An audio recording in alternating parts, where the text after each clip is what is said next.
Poppy Trundle Sion. On mid's open, Yunara, Wukong, Kiana.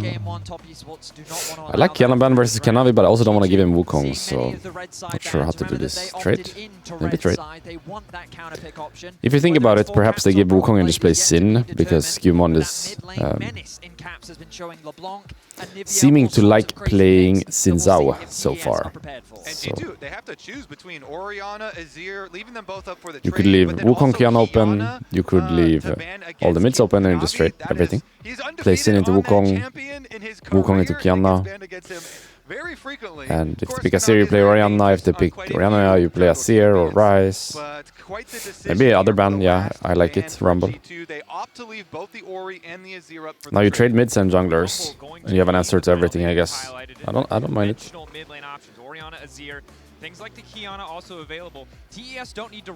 For example, if they go Ori here, you could do Wukong, Wukong Azir, you could do Wukong Ryze.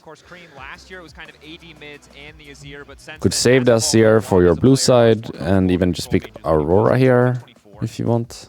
Aurora Wukong. They picked Wukong. I think you easily go, like, now you go Sin for sure, and then you ban Kiana for the rest of the series, I think. And Wukong is out from Fearless. I think it should be Sin here, and whatever mid you want. Sin plus whatever mid you want. I don't think Skewmon plays Kiana. I just have a feeling he doesn't play Kiana. So whatever mid you want plus Sin, I would say. No, I don't think he goes Jarvan. I think he goes Sin. Sin into Wukong. Skewmon has like 3 games of Sin this Worlds already, something like that. He really likes Sin. I think he will go for that for sure. I just have a feeling he doesn't play Kiana. And remember that while this does feel like a certain degree of clean slate, Top have already beaten G2 once this tournament, and G2 were a bit out of sorts in the draft phase. We're on blue side that time around. They were, and I think that most fans. And then you do Renekton into Ambessa on 3 or Ambessa yourself. I think this will be best. Corky. So they're gonna go Sin on 3, most likely. Unless they think they have enough junglers. Sin, Jarvan, Vi. They have enough junglers to go down, actually. This could be a jungle on 4 pick kind of game and just tank the bans. What does this open though for Jackie? Like Syra Khan here is kind of giga, no? Akali into Orianna. Really? Wow, really? Game 1 Akali into Orianna. Poggers.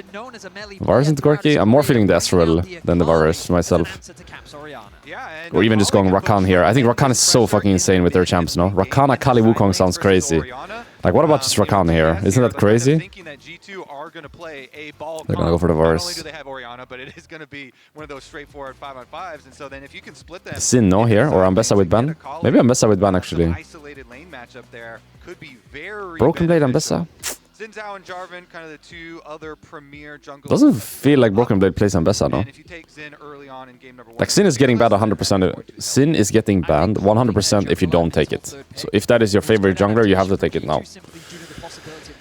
I just have a feeling Broken Blade doesn't really play Ambessa either. Similar to how I have a feeling Skewmon doesn't play Kiana. So maybe then G2 here should ban Ambessa, right? Unless they're last picking top. They could last pick top, actually. They should ban Rakan, I guess, if they don't play it themselves. They ban Nico for lane. I feel like Rakan is so giga with Akali Wukong. So I would ban that or pick that on 4 myself. I don't hate Rakan on 4, actually, for G2, and then counter pick top. Alistar ban. Ideal champion. She gives you so much engage. She also allows you to get that pushing lane. And Rakan is the big one for me. It's just so good with the champs. Of course, a comfort pick for Labrov and a solid champion in the context of this draft. So TES will take it away. Yeah, because we're definitely thinking Hung is going to go like, you know, some sort of Alistar, Rakan, Rel, you know, Nautilus, some sort of engage. Rel, Nautilus are good as well. Leona is good as well, and that's an LPL special. But I think Rakan with Wukong is just OP. Yeah, there's the Rakan ban. I would do the same. It's just champion specific, right? Like depending on what champs they have next to it, it's either really OP or just good. And in this case, I think it's really OP, so it makes sense to ban that. I would say they have to be careful for Braum. What if you ban... What if you blind Braum actually on 4? What happens? It's not bad, no? Like, honestly, Braum right now is insane, no? Because there's no Bard, Nico, which are the usual range counters. There's no Rakan, which is the usual melee counter. So what about just Braum here? It's not Pike. But I think Braum here, not bad, no? What range can they go anyway? They don't have much. I think it's Braum. All the bans for Braum are there. It should be Braum, I think. Cassante blind? Are you sure? He's just gonna mess at you. I don't like it. I don't like it. I think actually Tes should go like Ambessa Braum, you know? Yeah. They should have taken Braum on 4. It was so giga. Look at the bans. Nico, Rakan, Bard. All the champions that are good against Braum are banned. They should have blinded Braum on 4. That was a mistake. Now they also get counterpick top. And they have no counter to Braum anyway.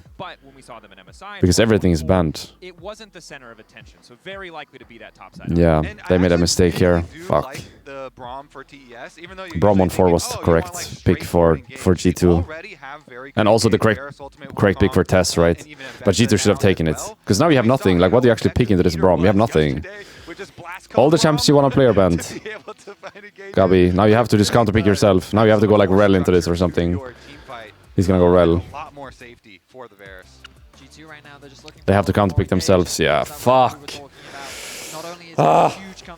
How did no one see it? How did no one see it? Braum on 4 was so giga. Fuck. They had it, no? Braum on 4. Enemy has no counterpicks. They have to counterpick themselves. Then 369 have to blind top and you counterpick him. Like here you could have had, let's say it was Braum, Renekton, you know, versus Ambessa, Rel. You see it? Gabi. Gabi. Can win though. Can win. Have a good champ. Elsewhere. Like Orianna is a better champ than Akali, even though that's a counter matchup in theory. I would say Ambessa is a better champion than Cassante, but it's like kind of even in tier list. Wukong definitely better than Sin, but still Sin is up there. I like Braum's side more than the Rel side. I like Corki's side more than the Varus side. So you see how it's like a little bit for each team. I would say I favor 3 picks for Tes and 2 picks for G2. So slightly Tes favored, I would say, this draft. Shame with the Braum on 4 there. That would have been so giga. But perhaps hard to see. Which means they're going to need to beat top esports at a very honest, straight up. And honestly, they're in game already. Hey! Cameraman, did you see he's already in game? Get me in there. Get me in there. If you are a creative team, you are incentivized in game get me in there. To not pick creatively so that you can fearlessly ban out a lot of these power picks. And they will still have plenty of time. The game started a long time ago. Hello? To show that. And I definitely look forward to it. It's time. Game 1, top esports versus G2. We're already like a minute in game, no? 30 seconds. LPL teams in the tournament up I gotta move. LEC team. TP on Varus. Interesting. Oh, the passion in this stadium. You can feel it with the crowd. What is it? TP for?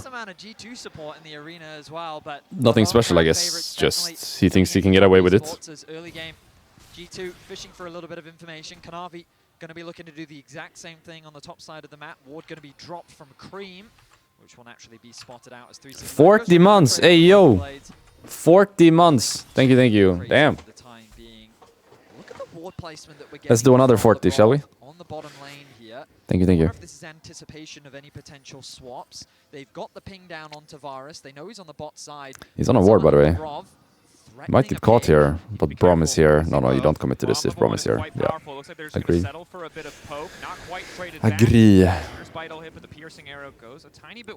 So we have 2v2 lane. No one is doing any funny business.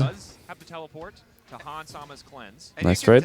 Bars no Q yet. Read that because of the way this level 1 was played and the Corki Q coming straight out of the tri-brush there, they immediately spammed that ward with a bunch of blue pings, knowing that they had vision of the Varus, and that's how you got that little chunk. Red start for Sin, red start for Wukong, which means the junglers will... You see it? You see it? One jungler bot side, one jungler top side. I actually have no idea why the Wukong is pathing top. Never killing that Cassante anyway. as well over the caps. 200 Second player to accomplish. Second player to After accomplish. Faker, I That guess. does surprise me. It surprises me as well, I'm going to be honest. I wasn't expecting him to be the second, but what a tenured career. He's considered the GOAT of Europe for a reason. Mid gank. Honestly, This is not an award, by the way. He has face rush, though. Well, we might have just Wait, cursed it. Cream It's been a flashed great in. 4 to 5 point strike, getting a flash back out of Flash Caps. for Flash is not bad for Use that in Caps, I draft. think, How in does this the Orianna situation. survive without I'm Flash? surprised that Kali flashed in there. And that is so much value. I mean, Wukong just passing from bottom side camps up to top side camps. This champ doesn't even bring CC. I feel like maybe same situation would have happened even if Akali didn't flash. Really efficient, use there. Of course, yes, Akali did flash as well, but Akali has so much more safety than Orianna. That's why it's kind of Bot looks pretty rough. He has TP advantage as well. But at least he has his jungler. And they know Wukong has to be topside, so well, he based actually. Meanwhile, on the bot side of the map, Then they might have a play, by the way, because they can't crash this wave. Corki is going to come back with item, and they have jungler on their side, while knowing Wukong cannot be here. So I think Tes needs to crash this fast and get the fuck out of there. Also, Broken Blade needs to not get dove top here. If he gets dove top here, he's trolling, by the way, because he knows enemy jungle pathing. So if he gets dove top here, he's trolling. Similar to how if Tes gets ganked bot, they're also trolling. Like if he gets dove top here, he's trolling, by the way. Please don't die top. Please, you know his pathing. You know his pathing. He's fine, no? He's fine, he's fine. They can't. It always feels like you can, but you can't. Fucking Kazan, the champion, you can't do anything. It looks like he's diveable, but you know what? He's not even close to being diveable. He has cookies. W, shield, on E, no way. TP'd back on the Varus, so didn't lose much.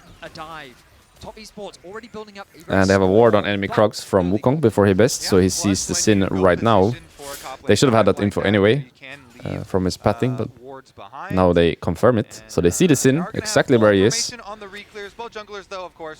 And most likely they will see the Wukong and the Raptor eventually as well, but they should also know that, since he showed top not long ago and he ganked mid-level 3, so they know his pathing too. Normally what it means, if you know enemy jungle pathing, it means that you should never be able to kill anyone anywhere.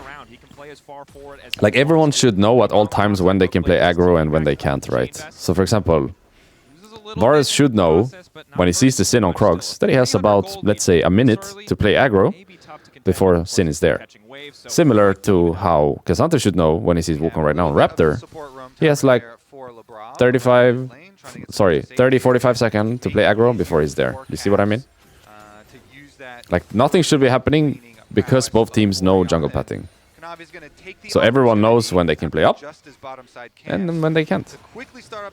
This is a bit weird though, because his top camps are up and he's just skipping them to do Drake. And Sin can be here. I don't think they know.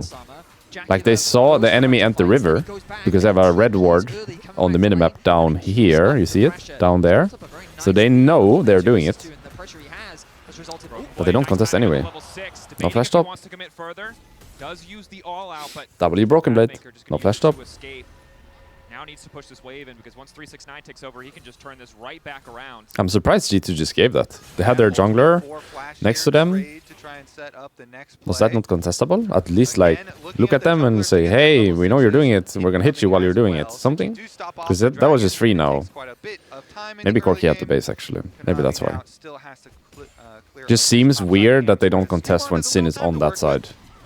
Because he could easily like not do the grump and walk up to Drake and say, hey, what up? You know? It's not, it wouldn't be that inefficient of him to, after Wolves, go and check it.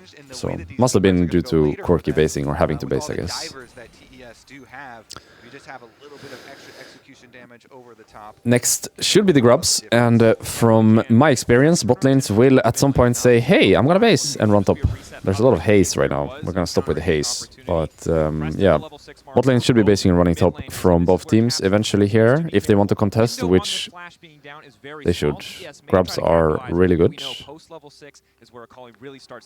But ultimately, from Cream's perspective, the kind of battle. But they are running out of time. Like, it's already 7 minutes and neither bot lane is top yet.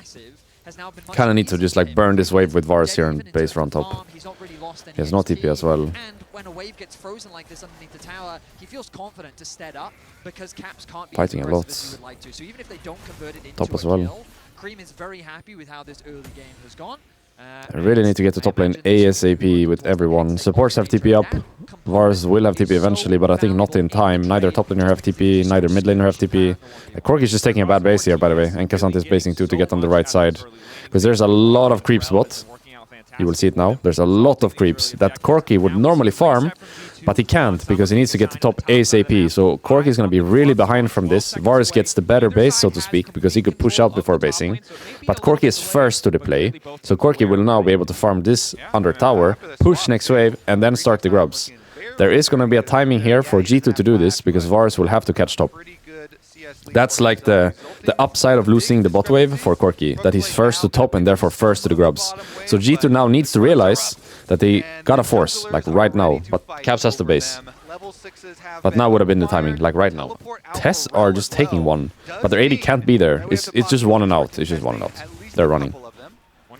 Smart. Very smart, this one. They know they have like 5-second window before Corki can move, to do one at least. And now Varus is gonna catch the wave, and after catching the wave he's gonna move, and now they're gonna fight all together. Orianna is not here yet. Neither top laner is here. This is just a 4v4. G2 might do one. Everyone's skipping wave, by the way. No one's farming mid or top. This is just a 4v4. It's a full send. It's a full send. G2 got one, Tes got one. They're scared. Understandable. G2 again didn't want to push their luck. Have to be so careful fighting into that Braum, fighting into that level 6 Wukong. Yeah, and especially like I feel like in these moments of the game, it's always hard to tell who is winning, you know? I think it's about execution. Like, both teams can win a fight at this point.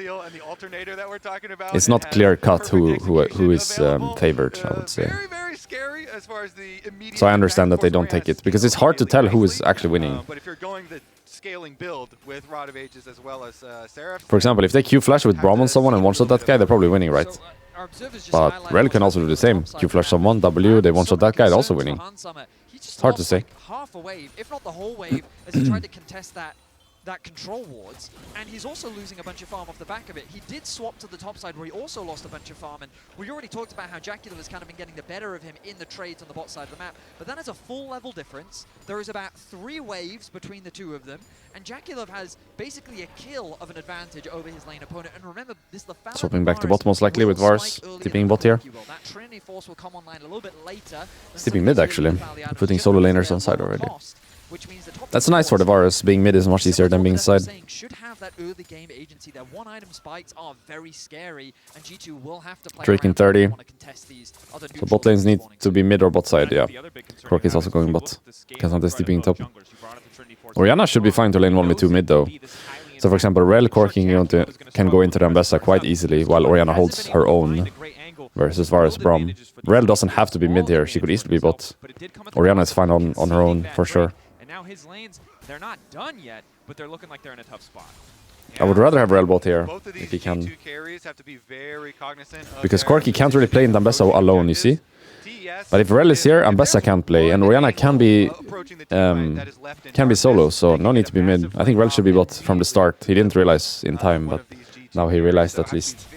But he doesn't actually have to lane mid, you know. This early on in the game, mid laners can hold their own, most of them anyway. No flash, Ambessa might be dead, or? No. Well, no flash, Ambessa, no ult. Not too bad. Rel used everything for it, and Corki lost HP. Wait, Rel is dead. Rel is dead. Rel is dead. They knew they were there, no? Why did they step up? Like, the play on Ambessa makes sense. Being bot with Rel makes sense. He should have been bot from the start. But they should know they're in the river, no? Didn't Braum just trade the Orianna? If you understand what I mean. Like, Rel should know they're behind her. And so they make the good call. Yeah, we'll just leave Dragon and get the kill instead. They should know. I'm not sure why he stepped up. And then I know they don't have like vision of the enemy, but they should know that they're in the area, so they need to be more careful than that. How OP is Ambessa, by the way. This champ is not fair. A variety of people through that mid lane, and they're all getting pushed. Yeah, that wasn't a public execution, but it was a public beating where he just beat like 400 He got flogged. Yeah, that's rough. Can't contest this. Rel has nothing. Cork is late. I feel like the game is kind of slipping away, you know. And it feels like, It's already 2 Drakes in, 2 grubs. The first game of Swiss. Top esports Just slipping away. leads. G2 not really having many options to trade back elsewhere on the map. Herald in 220. Most likely Varus will go back to mid soon-ish, and Akali to side. And they're gonna play for the Herald. It's too deep, he can't. It's gonna be Bone HP here, the Rel. Might even be dead. Yeah, he's dead. Not sure why they're looking for this play. Varus has flash. Now Akali will take over, Varus will go mid. Yep. I mean, I think honestly it's worth you get your 2 stacks dark. I'm not sure why they're looking for this play, because even if you queue that Varus, right, as Rel, he's gonna flash the second part of your combo. You queue him, you W down, he's gonna flash, you die anyway. So what are you looking for? Exactly. Then he's more like The Rel didn't even have ult, no, for the play? I just say I'm gonna. Yeah, don't even have ult. Or? Actually, just got ult. Now, just got ult. Because imagine you queue this Varus, right, and W, he's gonna flash and you die anyway. This play is not possible. Especially when you look at the itemization, going for Rod of Ages, Oh shit, I broke the stream. Okay, we're fine. will not have damage for a while. G2 need to stem the bleeding as much as possible and wait for these team fights, but top esports, they won't let them. Yeah, I mean that's the slower. We are getting owned, no? We're dead here, or flash. Have to flash, have to flash. Interrupts the E2, the second half of the Shuriken flipper. That could have been a kill, but still costs the flash and ultimate from Herald in 1 minute. Do we just give it and play bot side or what? Champion select here. As soon as you get Orianna in the side lane, and even honestly before that, Akali was. Are we diveable here? Rel is on the other side, and they know, I think. Here to cover, but Kanavi's finished Trinity Force. Oh shit. Might have the flash here. Oh, we're fine. But we're gonna lose tower. Orianna portal top side as well, but they can't even contest. Kane is gone already. They're trying to contest. They're 5 here, in theory. And they can TP with Cassante. While Akali and Varus are not here. I think this is it, yeah. TP on this ward and just fucking go. It's only 1 kill though. They don't have to TP at least with Cassante. 1 kill is nice. Better than nothing. And now Herald is spawning in 20, but Braum will be up for that. Wait, they're fighting? Cassante TP, no? Or can he run? Can run? No, they're dead. Shouldn't Cassante TP here? Isn't this a 5v4 if he TPs? Am I crazy? Aren't they inting? Look at the play. Braum is dead. There's a ward here. What? Shouldn't we TP here? And play? It's 5v4. Braum is dead. This could be good, no? Am I crazy? The early lane swap was a bit different, but this control, the advantages they built in lanes, transitioning it now into the Oh, they got the Herald. And we're about to die top. Redemption to save. Nope, too late. Time for redemption! Cream, baby, back to his origins on the Akali, abusing Orianna. I think this game is like... It's not over, but it's like... Truly yeah. Perfect execution there from Cream. Drake in 140, have to fight. 2k gold down, tier 1 bot is falling. And now the side lanes, I mean, just look at the minimap. Fully it's not over, but... Cream having a hell of a time here. Yeah. Trying to move forward with the Pathmaker. But again, 2024, the one Jack Show, first item Cassante is normal. Doesn't Keen go Iceborne Gauntlet no matter what? Or how does he do it? He always goes Iceborne, no? Also, enemy is mostly AD, so Iceborne would be a good item, wouldn't it? Ambessa is AD, Wukong is AD, Varus is AD. Sure, Akali deals AP damage, but you can always do like a Negatron Cloak and just hold that while you're doing Iceborne. Jackshow, first item, I'm not sure. Not sure about this one. But I also don't play Cassante, so I can't really tell you what is right or wrong. Just looks weird to me. They play the map very well. Having Kanavi as I don't really know. makes a lot of sense as to Drake, why that 40 plays seconds, well. have to fight. And again, we turn our attention to the minimap and look at the control that they 3k gold down. Cream is not afraid of anything. There's nothing he needs to be afraid of anything. My Orianna has 4 Rod of Ages stacks CDR shoes, dealing... How much AP does this Orianna have? Like 100 AP? Max, no? Let's see if Orianna gets clicked. Pay attention to this box in the bottom left, okay? If Orianna gets clicked, check the AP. This is AP, so Akali has 130 AP, for example. I think Orianna has less than 100 AP, by the way. No? 0 AP almost. Or? Akali has 200 AP now. 217. I wonder if they click Orianna, how much she has. I would love to see. 0, no? Pretty much. Rod of Ages has a little bit, and Fiendish Codex. Codex has a little bit. 100 AP maybe, max. Hey! Oh shit. Oh shit, he just gave him an engage. Actually, he trolled by taking the Herald again. This could be something. Yeah. This could be something. Fight. Have to. Can't. Oh, shockwave! Ooh, that's huge, by the way. No, he got shut down there. Wow, without that, I think it was fucked, no? I was about to say, if they don't win this fight, they can't win the game. But that was really nice by Caps. Whoa, nice Caps. We needed that so badly. I feel like Kanavi trolled by retaking it, no? Because Broken Blade actually W's him for an engage, and I think if he doesn't take this Herald and he just plays, he would be better off. But he took the Herald, and then the Herald died, so he was just in a bad spot. And at this point, they lost the fight anyway. So I just thought, well, then it's fucked if they don't win this. But this Shockwave saves it, no? 4-man. Bam. Wow. Nice Caps. He should have full item, no, from this? And Caps also forcing the Varus flash as Jackie Love was trying to run away there. Come on, Caps. Yeah, it's full item from this. Come on, Caps. Come on. They don't have ult, no? Drake. Nice, he got it. Run. Or just run, no? Got the Drake, that's it. Leave him. Nice, got the Drake. That's huge, by the way. That buys them so much time. But there's Atakan in 40. They're just gonna force, by the way. They're not gonna give them any moment here to breathe. They're gonna force this Atakan in 40 seconds. I think don't fight over this Gromp, though. It's 4v5. Don't fight over the Gromp. Hey, it's 4v5. Please don't die for the Gromp. Shockwave? Could have, no? Maybe? The Braum was dead, I think. It's okay. Atakan 20. They're gonna force, okay? Be ready. Making it hard for G2 to control their income on the map. That Drake is huge, by the way. This buys so much time because now they have to wait 4 minutes, get that, and then wait 5 minutes. So that's technically like 10 minutes of time, you know, to play the game. We might get one more item on Caps before the Soul. Like, let's say they give the next Drake and he just farms, and then they play the Atakan or whatever. Something small good happens, he gets a kill here or there. He might have 3 items for the Soul, you know? I think he needs one more to carry this. At least one more. Just make sure they don't take the Atakan for free, I think, most important. But this is the good news for G2 because as you highlighted, yeah, this Drake was so nice. Come on. Come on, Caps. Come on. Fighting is what their composition wants. So if there's going to be a moment to turn this game in their favor, it'll be a fight around Atakan. And in this moment, they're gonna force, by the way.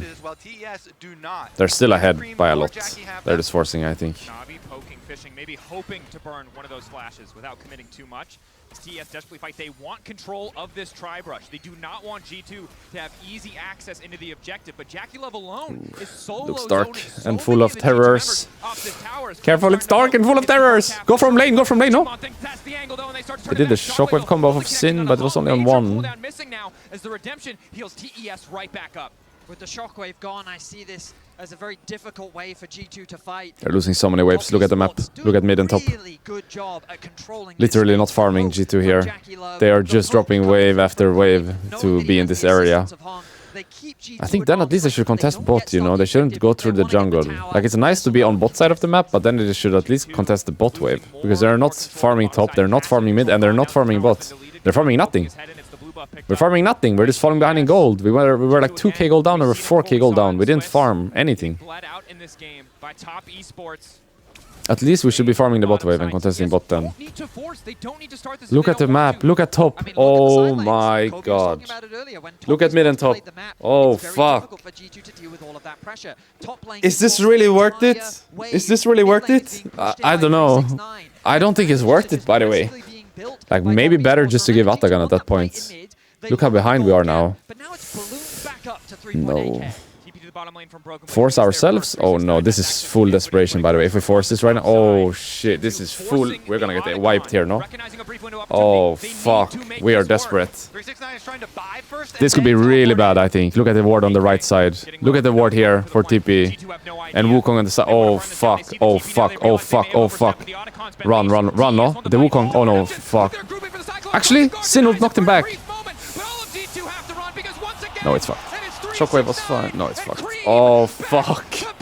The triple kill for the Akali. G2 are helpless Oh in the no. face of this top esports die. He's rolling all night. The sequence was kind of disgusting, by the way. Like, if you think about mid-fight to this point, when he got the 4-man shockwave on mid to this point, everything's been kind of disgusting, if you think about it. Haven't been farming, forcing the attack on... Top esports collapse like 9 balls and tear G2 a Caps, caps, caps, caps, caps, caps, caps. Buys a brief moment with the Zanya to Gets contemplate one his with failures him? because he No. will not get any kills. Oh shit, we're He clears tilted out as the well. wave, but We're tilted questionable now. play there as the Otacon is secured by top Yeah, the esports. sequence A was really 7K disgusting gold after the lead. 4-man shockwave on And mid. just They just beautiful over-indexed teamwork into from defending the this top Atakan. esports squad. They should defend the Atakan, but they also need to farm, you know? Someone needs to farm somewhere. Like, the usual thing to do when you defend Atakan is to give this side completely. You farm mid, you farm bot, but you give this side, the opposite side of Atakan, basically.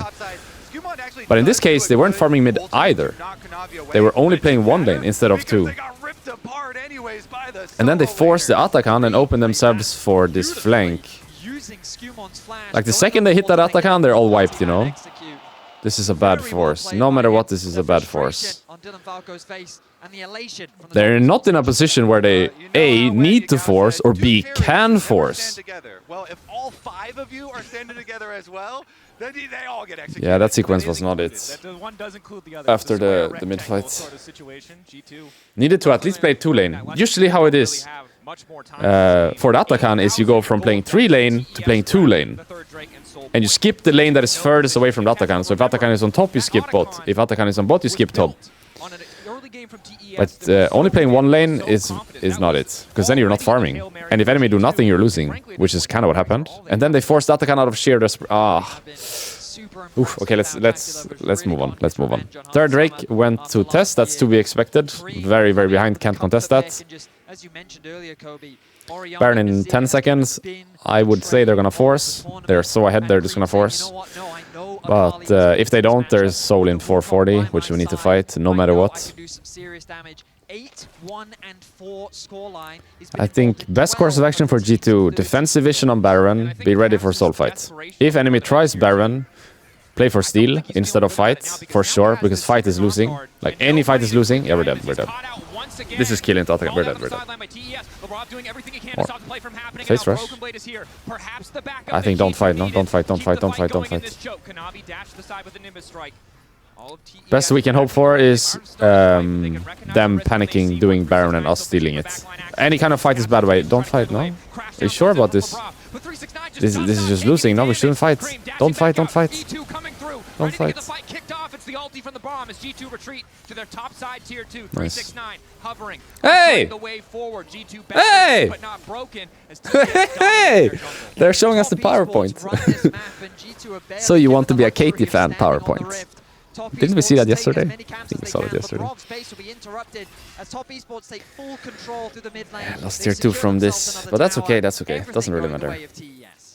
Play for Baron still, don't play for fight, ready for soul fight. This is the only thing we can do at this point. Linearly over G2, and now all that is left is to go claim the Baron. They have very, very good turn off of Baron. We have seen it with Wukong and Mbessa. The turn Could be caught here, no? Crazy threatening. 369 though. He's This kill into Baron is it, by the way. This is it. Have to kill this guy and go Baron.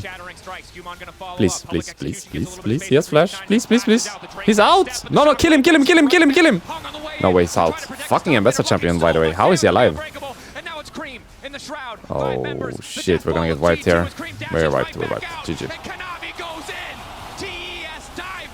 How does that Ambessa champion not die, by the way? He's gone all out. But it might be Ambessa champion, same like Asante champion, I guess, just doesn't die.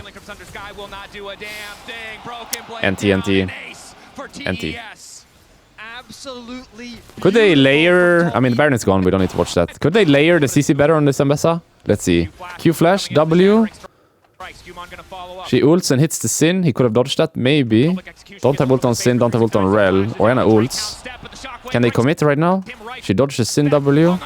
And she's out. Fucking Ambessa champion. Still gets locked back in by the shockwave, but by that time he's already Was good attempt, I think. One shot that guy, play for the 5v4 Baron. Nice try. They have to fight the soul, it's in like 130 or something. Have to fight. But they're 10k gold down and enemy team has Baron, so I'd give them less than 1% chance of winning this game, maybe. Let's say 1%. 1% chance of winning this game. And again, while it started okay, Soul in 130. 11,000 gold down. G2 can't afford to group, but they also Good luck. can't afford to split up. Good luck, my dear friends. Good luck.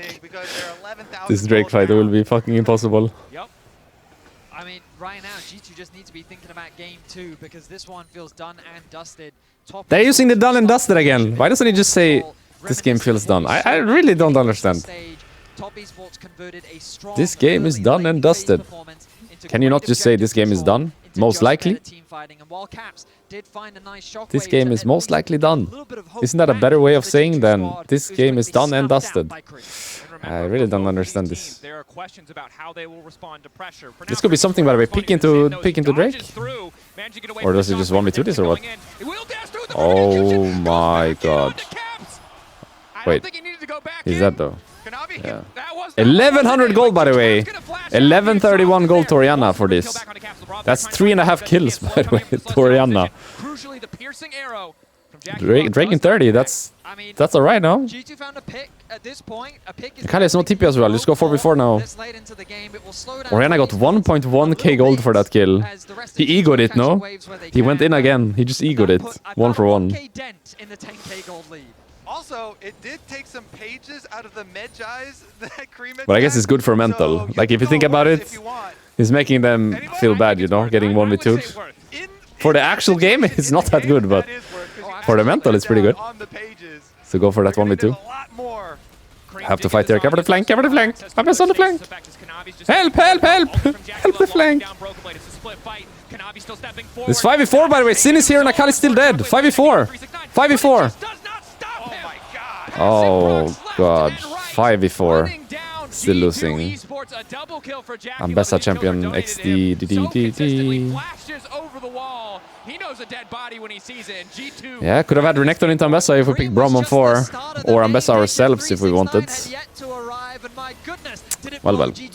Next game. Everybody focus up for next game. Can win. Maybe. The dominance from Swiss was not a one-time thing. G2 sent back to the drawing board as TES run a victory maybe. around Summoner Just look at this first Drake, okay. So Wukong was pathing bot to top and Sin was pathing top to bot. Wukong, after his second Raptor, just goes and hits the Drake. I guess Cork is too low. But this is what I mean. Like, bot lane was struggling and everything else was kind of like following that, you know? Without bot lane struggling so much, like, this Drake is weird to me because Sin is literally here. He's here. Right here. And they're giving the Drake. I guess that just comes from Corki having to base. But normally this Drake shouldn't just be a give, you know? It should be contest. Like, the Sin is... We literally see the Drake and the Sin on our screen at the same time. And it's just a give angle. That feels so bad, I think. That's from bot lane struggling. Then the grab situation, right? Corki is gonna take the worst base of his life to be on the right side. Look at this base he takes bot. Look at the bot wave. We will see it right now. It's slow pushing to G2, right? So there's 4 creeps here and the next wave coming. He's not farming any of this. He walks all the way behind his tower and he bases. And look at the bot wave. We're gonna see it in a moment. How much there is in this bot wave. Look at this bot wave. It's fucking enormous. It's 2 waves, basically. He's dropping this to be on the right side. And I think then, if he's on the right side, they need to just do it. The grubs. Like right now. When he's done with his top wave, they need to be doing the grubs. Because otherwise he's sacrificing for nothing. So if they make the decision to get their AD carry on the right side first, and him dropping waves, then the next turn has to be advantageous. You know what I mean? He's giving a bit, then he's getting a bit. Giving a bit, getting a bit. You understand? But he's giving and not getting anything because Tes are the ones doing the grubs. Their AD carry is farming the wave. This should not be legal, you know? Like, Skewmon has to get in there. Rel has to TP here faster. For whatever reason, while Corki is the one first to top, Skewmon and Labrov are not doing anything to the grubs. They need to be here. The Rel needs to be TPing. The Sin needs to be walking in. They need to stop this Wukong because Corki is coming and Varus is not. And if Varus goes, if let's say a situation, Rel and Sin are contesting this Wukong and Varus shows up, what does that mean? That means he's not farming the top wave. So then they're winning as well, aside of the play. Corki is first to move, but for whatever reason, Wukong is the one doing the grub instead of Sin being the one doing the grub. And now they're gonna get one G2, and then they're gonna decide that this fight doesn't look winnable, and they're gonna leave and give the second one. So all of this Corki sacrifice basically meant nothing in the end. So he just fell behind for fun. And then we get to the second Drake. Like the Atacam we also talked about already. Let's watch the second Drake. The Atacam we already talked about, so we don't need to do that as well. But it just feels weird that the game starts with enemy having grubs and 2 Drakes. You know what I mean? Nothing has really happened. Like, actually, this was Labrov getting caught, no? So on this one, I remember when I was watching the game, Varus went mid, no? At some point here. From my experience, mid laners can lane into AD carries early on. Even if the support is there. Like, even if Braum is standing in Orianna's lane, Orianna is fine into Varus. So Varus is gonna TP mid now. I don't think Rel has to be mid. Orianna can lane Varus and Braum alone, no problem. But Corki cannot lane Ambessa alone. So if Corki goes bot here, this is right after the Herald sequence, okay? We had, grub sequence. We had grub sequence, and bot laners laning top, and then everyone wants to swap out of top lane. Just to give you more context, I'll show you this is right after the grub we just watched. Corki goes back top, he farms the wave, and after he farms this wave, he's gonna base and run bot. Rel has to base and run bot with him. Rel doesn't have to lane mid with Orianna. Orianna can lane alone versus Varus Braum. Then while she's laning mid, Braum is getting full control, and now she's gonna cross to bot to help the Corki, which wasn't able to lane Ambessa. So Rel should have been there from the start, therefore the Corki can't lane, and then he realizes, or maybe Hans tells him like, hey, I can't lane, you need to come here. So he's like one wave late to the play, I would say. Labrov, in this case, he should have just based with the Corki and ran bot. But anyway, he ends up going bot at some point. To help the Corki actually lane. They see the Braum, so the Braum attacks the Orianna here. And now we're gonna get caught bot. So we make a play on Ambessa, that's fine. Because Ambessa is literally under tower flashing. So it makes sense to like go on that guy and hit that guy a bit. But G2 should know they're in river, no? They should know. The Braum just attacked Orianna. So why does Labrov walk up? He doesn't actually see them, right? This is pink, this is pink, this is pink. He sees nothing. But he should know they're here. So why does he walk up? My YouTube stream crashed. Ah, we're back. It crashed. And we're back. What the fuck is happening? Huh? What is going on? I don't know why he walked up, actually. Doesn't make sense to me. And if you think about it as well, actually Labrov is trolling. If you think about it. Because look at his wards too. He has 0 ward. So he was in the grub play. Wait, he never based? So no, after the grub play, he based. He runs out top. And instead of basing with Corki again, he runs from top to mid. Then mid to bot. Makes the play on Ambessa. After the play on Ambessa, he has 0 ward. So that feels terrible. Because even if you were to contest this, like let's say he doesn't actually get caught right now, you don't have any wards. So you have to fish check everything. You have 0 ward. 0. I think you should have just based, no? Again, with Corki. Of course, like getting caught here is bad no matter what. He should know they're here. He should never get caught here. He doesn't actually see them, but he should know they're here. And he just flashed in as well. And went from human to horse. So he doesn't even have W, you know? He's on human. He goes to horse. He has no flash. He knows they're in river. He walks up. He has no W. No W, no flash. He's just a free kill. The Brom didn't even have to flash. He has no spell. He has nothing. He's just a free kill. He's trolling. But I think the biggest issue is actually not dying here. The biggest issue is not having wards. Because even if you wanted to contest this, like let's say Labrov doesn't die, how the fuck do you enter? You don't have wards. You have no way of checking. You just have to face check everything and you're going to get tagged every time you do. I think he had to either base with Corki on top or save his wards. Because he had 2 wards when he was top, no? He has 1, he has 2. At this point, if he just holds the wards and waits for Sin's timing to enter the Drake area, Sin is also late, no? Maybe Sin cannot do Krugs here. Because look how late the Sin is. Like, it's basing now and Drake is already up and they're doing it. Very late, the Sin. But I think we need wards here. And we need to not die here when we know they're here. Because to me, it felt like... Yeah, these objective situations were really bad for G2 this game. Like, there are 2 Drakes down and Grub situation down before the game has even started. It's 1 kill, you know, but the game is already tough from what happened during the objectives. They fucked up the first Drake with Corki struggling bot lane. They fucked up the second Grub, even though Corki was first to the play. And they fucked up the second Drake because Rel didn't base for ward and she wasn't careful enough on their timing. Of course, everything else wasn't helping, like the Atakan sequence and all that, but I think this is like the fix you need to do right away, you know? Need to be more clean on these objectives if you want to win this series. And Caps walked pretty much directly right next to us, and he gave us a fist bump and a smile. They're in draft! Hey, Talia banned! Hey, they're in draft! Allo! They're in draft! I see the draft! They banned Poppy, Talia, and Yunara. I saw it. Poppy, Talia, Yunara. Ferocious in game 1 as Poppy once again makes its way onto the ban list with Talia alongside it. Wait, G2 chose red side? Huh? On the red side. Sticking to it. Poppy, Talia, you already highlighted. G2 chose red?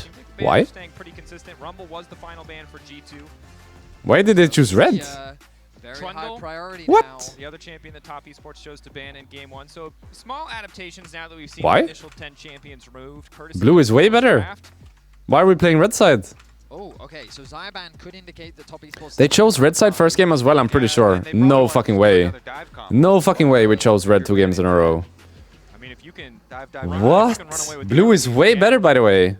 Blue is way better early Fearless. Later Fearless, like let's say, for sure game 4, game 5 in Fearless, red is better. Game 1, game 2, blue is better, and game 3 is debatable. But there is no way red side is better game 1 and game 2. I refuse to believe it. You have to ban... Look at the bans. They have to ban OP champs every game. They gave Wukong last game to play the game, and now they're giving Kiana. If they were playing blue, they could ban all these champs. Because then they don't have to ban Sion, they don't have to ban Yunara. Why would they go red? It's so troll to go red. You have to ban champions and you have to give champions. That's red side early Fearless. What, year and a half? Now, What? And this is where it starts to get scary for G2 because you mentioned it, Kanavi and Absolute. Shebail red side. We give Wukong and we give Kiana to Kanavi. 2 games in a row.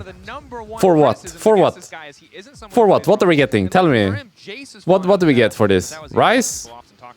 He's gonna... Actually, Talia's banned. No, he's gonna play Aurora, no? Is this really worth... Actually, he can play Cassio. Is this really worth it? I don't think this is worth it, by the way.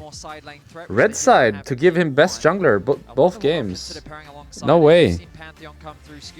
What did we even get last game to justify it? We got Orianna last game, I guess. That's all we got last game, and this game we get Ryze. I don't see it. I don't see the red side. Mundo? Jungle into Kiana? You sure? Isn't this good for Kiana? Or am I crazy? Like, I see the Mundo into Sejuani that they played, but Mundo into Kiana I don't see. I guess it's a flex though. Might be a flex, yeah. Doesn't necessarily have to be jungle. This is just Aurora mid, no? Cassio mid? Isn't Cassio like Giga here? Good into Ryze and good into Mundo, no? Cassio. Cassio with Rylai's, it's so Giga, or? Rumble Cassio? Or Aurora over Cassio.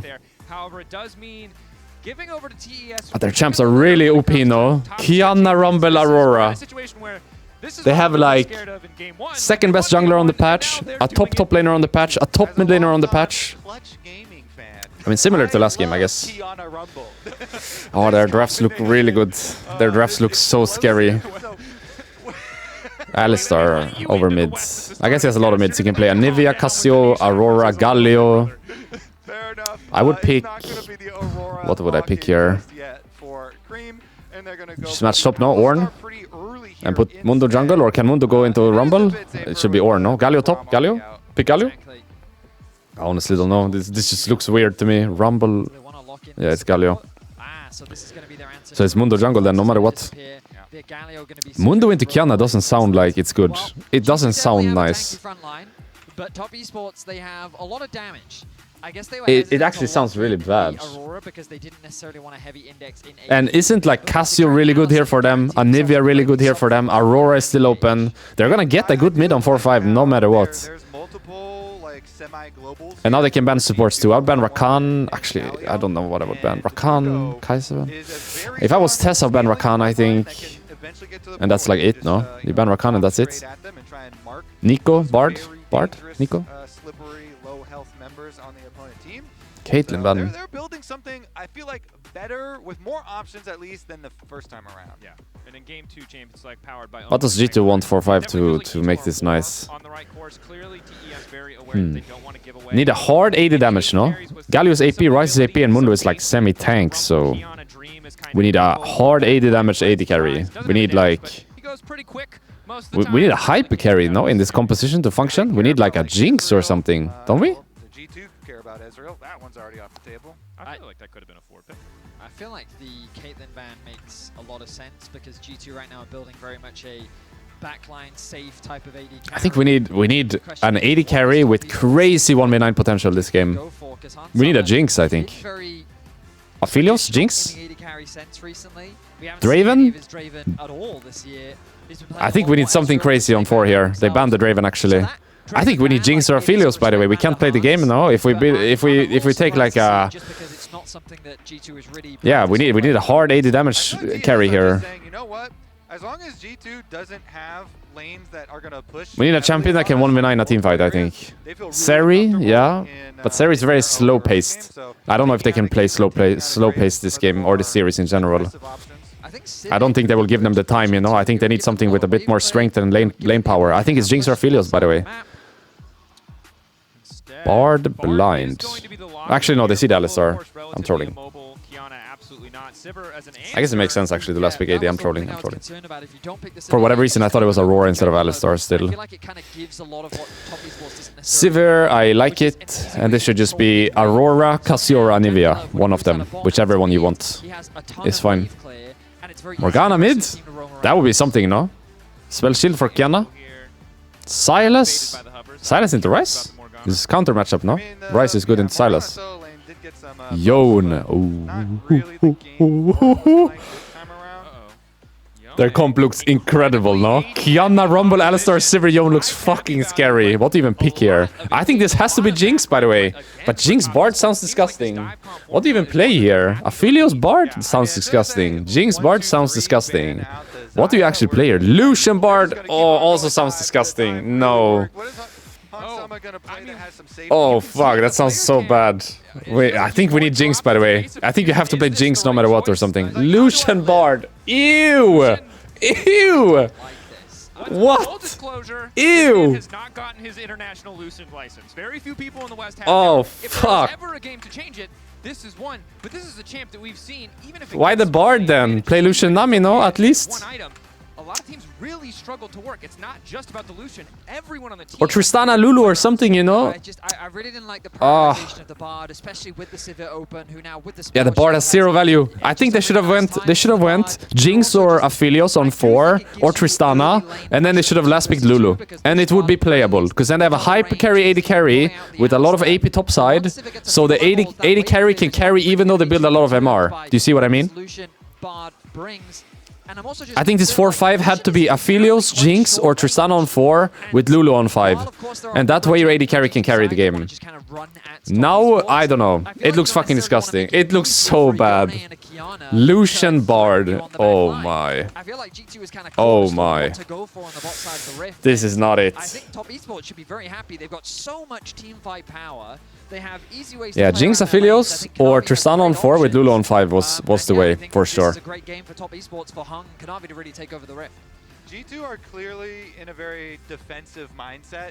You know, drafting like Tess's comp looks... It looks so crazy, no? Kiana, Rumble, Yone, Sivir, Alistar. It looks fucking insane. Where's the attack? Where's the, the threat Oh. actually going Why are we red side, by the way? Look at our red side draft. Why do we pick red side for this? What are we getting? If you're looking at from the point of view Rice? yes. We get Rice, but we could get Rice on blue, by the way. What are we getting on red side to choose red side 2 games? I don't get it. Work off some Rise, pushing mid. It's a good question, Kobe. But my Why question not is, choose have blue? people at home got their drops? Because remember to log into your Riot account on allesports.com. No one's going to kill each other in the first 30 seconds. Hopefully I don't cast a curse that. So if you're watching Worlds, you can watch live to earn exclusive Worlds emotes, icons, and capsules. Check it out. Get some free stuff. And if you're an EU fan, it might... If we wanted to play Lucian, we should have played like Lucian Milio, no? Lucian Milio, Lucian Nami. I know it sounds like kind of weird because those champs are not really priority and the only one playing Nami is Kai Wing and no one's playing Milio, but Lucian Bard is really bad. I don't... Yeah, I don't like the Bard here. I don't like... yeah, it's fine. I just don't like it. I just don't like it. They're ahead. Boom. For me, a lot of this game is going to come down to how much presence Caps can have on the map. He must really have confidence in his Mundo, no? Typically does like to roam. To be willing to play Mundo into Kanavi Kiana. In Europe, And he must really have confidence in his Sin to be willing to play Sin Sao into Kanavi Wukong. Impacted the lanes, and he's going to be very capable of 2 out of 2, he gives the stronger champion to play a counter matchup in his mind, I guess. Nice Q by Labrov. They used heal and barrier for that. Nice Q by Labrov. That was a really good trade. Solid early on. Of course, Jackie Love really just focused on clearing out that We're gonna need more of that. Nice clear of the ward as well. They're owning them actually. Go, go, go, go. Yeah, yeah, yeah. Yeah, nice Q again. Nice. Hey, nice play. Smurfing here. Nice play. He's gonna base, by the way. He's gonna base. What a great great call. I was sorry, sir. I wasn't familiar with your game. I didn't know that Q would hit. That hitbox seems a little crazy, but we'll bring that up in a different series. He makes the wave most of it though. Does he have refillable? 3 CS? Yes, refillable. Nice play. We need more of that. He doesn't have TP this time around. We need a lot of that this game. Early on, level 2, level 3 in that Wait, do they zone him here? Hey, hey, hey, hey! They zone him here, no? He can't play. Wait, he's out of the game, by the way. He's out of the game. This proxy is tough, though. I don't think you should proxy this. This is tough. You can't hold this. Nice Q, Labrov again. He entered the tower at least. I don't think they can dive him. Does Mundo make it? His fast clear is here at 310 already. They have to dive him. Please, please, please, please, please, please. Come on, come on. Come on, don't troll it. Come on. Come on. He has spell shield. Oh! 1 for 1. 3 for 3 on the bind. Oi, oi, oi, oi, oi. The wave is good as well. G2 barely get out alive with the other 2 members. Mid though. Caps caught out. Procs the phase rush starts Oi, oi, oi, oi, oi. to make it away. Hung on the way in to try to finish off the run. Wait, what is the Alistar doing? What is the Alistar doing? What the fuck is the Alistar doing? What did Alistar just do? I wanna see what Alistar just did. What did Alistar just do? Kanavi trying to do something in the middle lane, trying to put pressure on the Caps. What did he just do? As chaos ensues in the bottom lane. And then Hong has an embarrassing play right there going What? for Labrov, who has flash up. Got to keep track of these cooldowns here. And so the bottom lane for G2 massively accelerated. Replay. Nothing is happening. Replay, replay. The famed triple ruby crystal. Sivir is out of the game, by the way. Her wave was pushing away from her as well when she died. And she got no assist either. No kill, no assist. Sivir is completely out of the game. The wave is on Lucian's side. I think he might even have a free spot. Why are we not getting replay? out by Hung, which means that the Hello? tower aggro reset. Why don't we have ultimately replay? allowing There's Hung to nothing get that happening. kill onto Han I would love to Summer, see bot but wave state still, as well. look For at some that reason we're CS watching discrepancy other between the two lanes. AD carries. Why are we not watching bot wave state? 33 The game is being decided bot right now. Sivir might have wave Can we see the lane That states? hinges on her having money, and right now she Is the wave very pushing to broke. Sivir? Is it pushing to Lucian? Are they diving again? It's pushing to Sivir. Okay. They're not diving again. He's level 2 versus level 5. The game is decided bot lane. We don't need to watch anything else. And this is one of the things about Lucian, right? This is why He's gonna be able to catch this wave though. Kiana is covering. So he will catch up a little bit. But he's really out of the game, this Sivir. They need... Wait, they're diving. But Kiana is here. I think just do Drake, no? Just do Drake. This is too risky. They're gonna cover always. That's all of his abilities. They see Caps Drake, now. Drake, Drake. We're able to make it out. Extra bit Yes, of movement Cubemon is speed making from the right Drew to play. keep him safe. TES It's correct to do Drake here because you have to imagine that Tes will always cover from this point. They're never gonna let her die again, right? Sivir will be out of the game, but it will not get more than this. They will not let her get Dove again, I think. So nice by Cubemon to just do the Drake here and not go for the dive. Can we not see the replay? I'm doing my own replay. I really want to see the replay. See the dive. Hans was already forced back. Could they do the dive better? Is able to proc the Who's Imprison tanking? Under this bot lane tower. If they go anywhere else, they will fall. Who was tanking And if they here? leave, they will fall Jackie even needs level further 2. behind. Jackie Love desperately needs access to the spell shield, but it Who's looks like Cubemon tanking? might just start to walk him down. Knock up Oh, his Munda was tanking, but he got W'd by Alistar out, and then Lucian got it.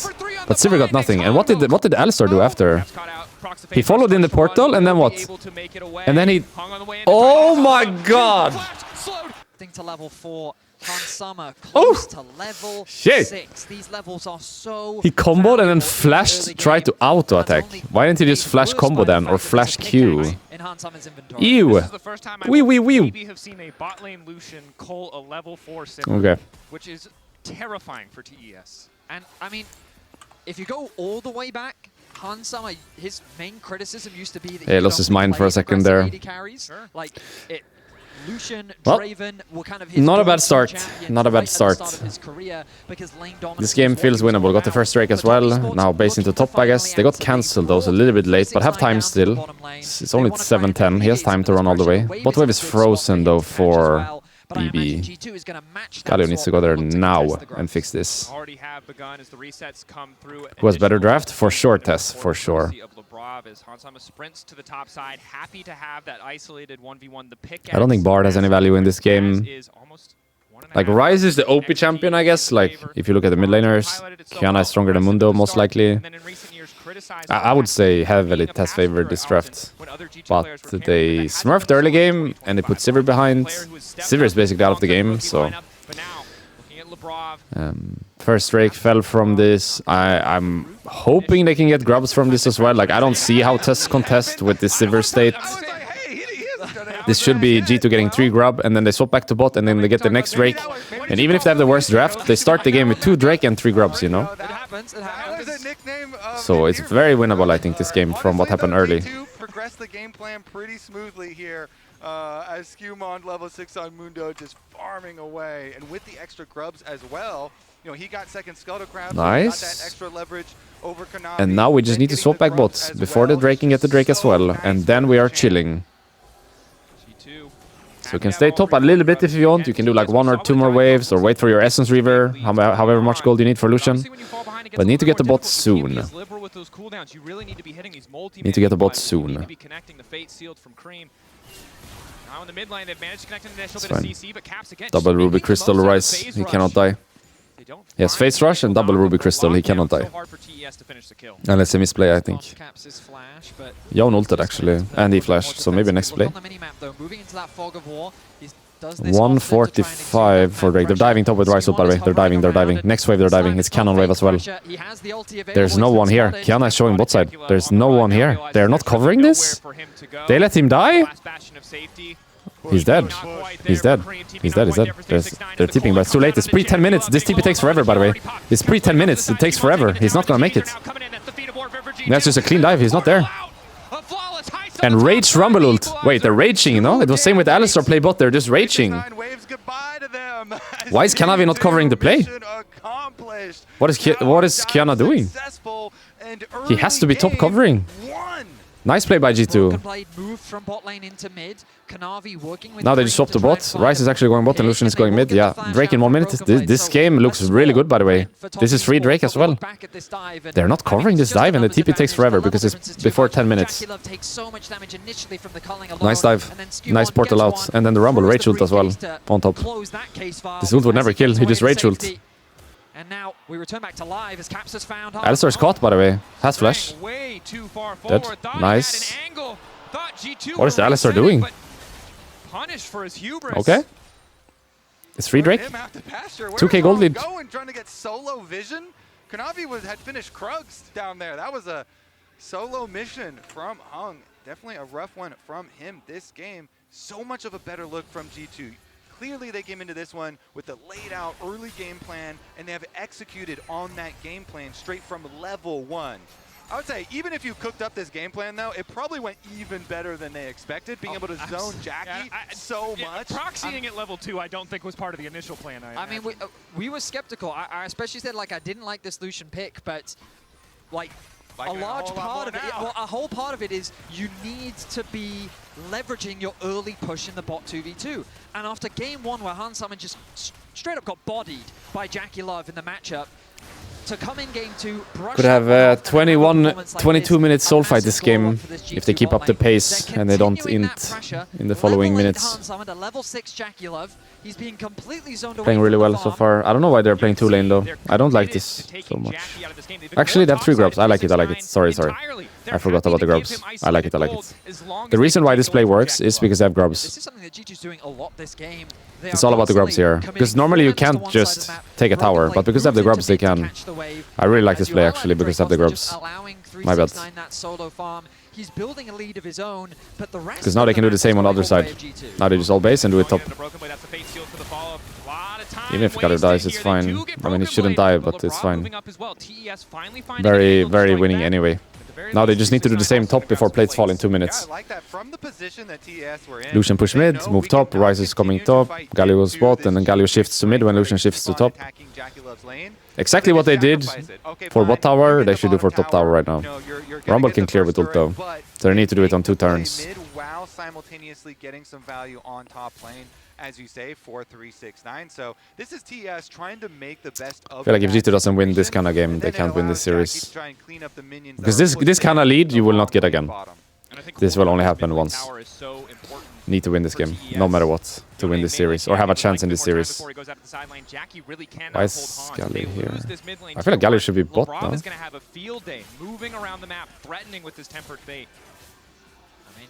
They're just doing the same play again. Galio mid and they're going top. I like it. The grubs make this possible. They can just take this tower, by the way. Rumble is going to ult, but they can do it on the next turn. As the mid wave gets cleared out, TP going to committed from Cream. And then Galio goes bot to catch when it's time. Yeah, I really like this. The unfortunate side effect to Soppy Spots, as you highlighted earlier, Kobe. They're kind of attacking him. Rumble is going to ult the next wave though. And after that the plates will be out. So they can't get the full tower actually. But they got most of it. Galio really needs to go bot to catch though. Look at the bot wave. Please go bot with Galio, no? Please go bot. Please run bot. Look at the bot wave. We already got a lot. We don't need to overplay it. We already got a lot. Chill now. Chill. Just play 3 lane and farm everything. Play for the Herald, play for the Drake. He didn't farm any of the bot wave. And now we're dead?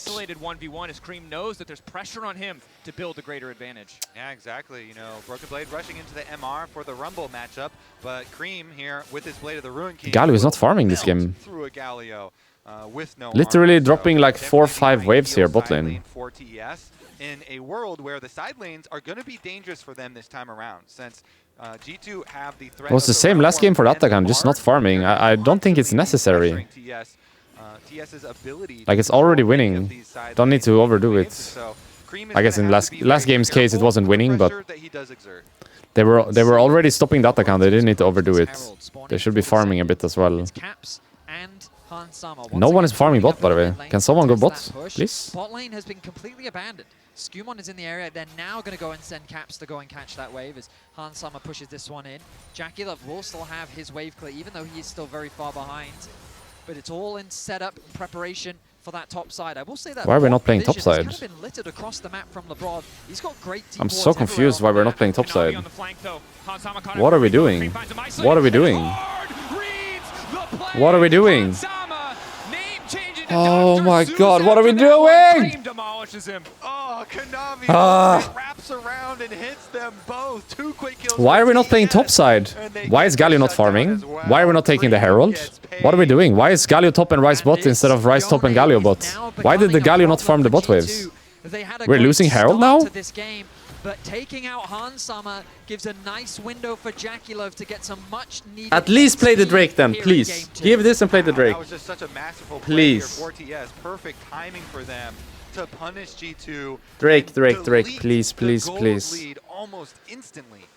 Remember that Broken Blade has kind of been sacrificed in this game. Hans Summer and Lebrov don't expect Kanavi in the river. An early flash from Lebrov, a fantastic read from Cream. The combination of the 2 ultimates from Kanavi and Cream working wonders as they get a big shutdown onto this Lucian. And we know how crucial Kanavi is for this team's early game. It was a bit quiet. The map fell apart too soon, but even despite that, he and Cream have found a way back in this game. Only 500 gold now separating this team. And Kanavi, of course, on this Kiana. There's a reason teams take it away, and G2 learning that firsthand.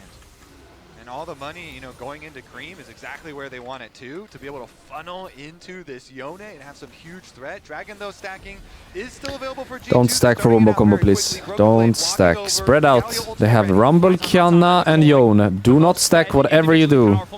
Do not stack. Do not stack. Whatever you do, do not stack. Alistar is trolling. Cannold was bad. They got the Drake, though. They're just gonna run. They got the Drake.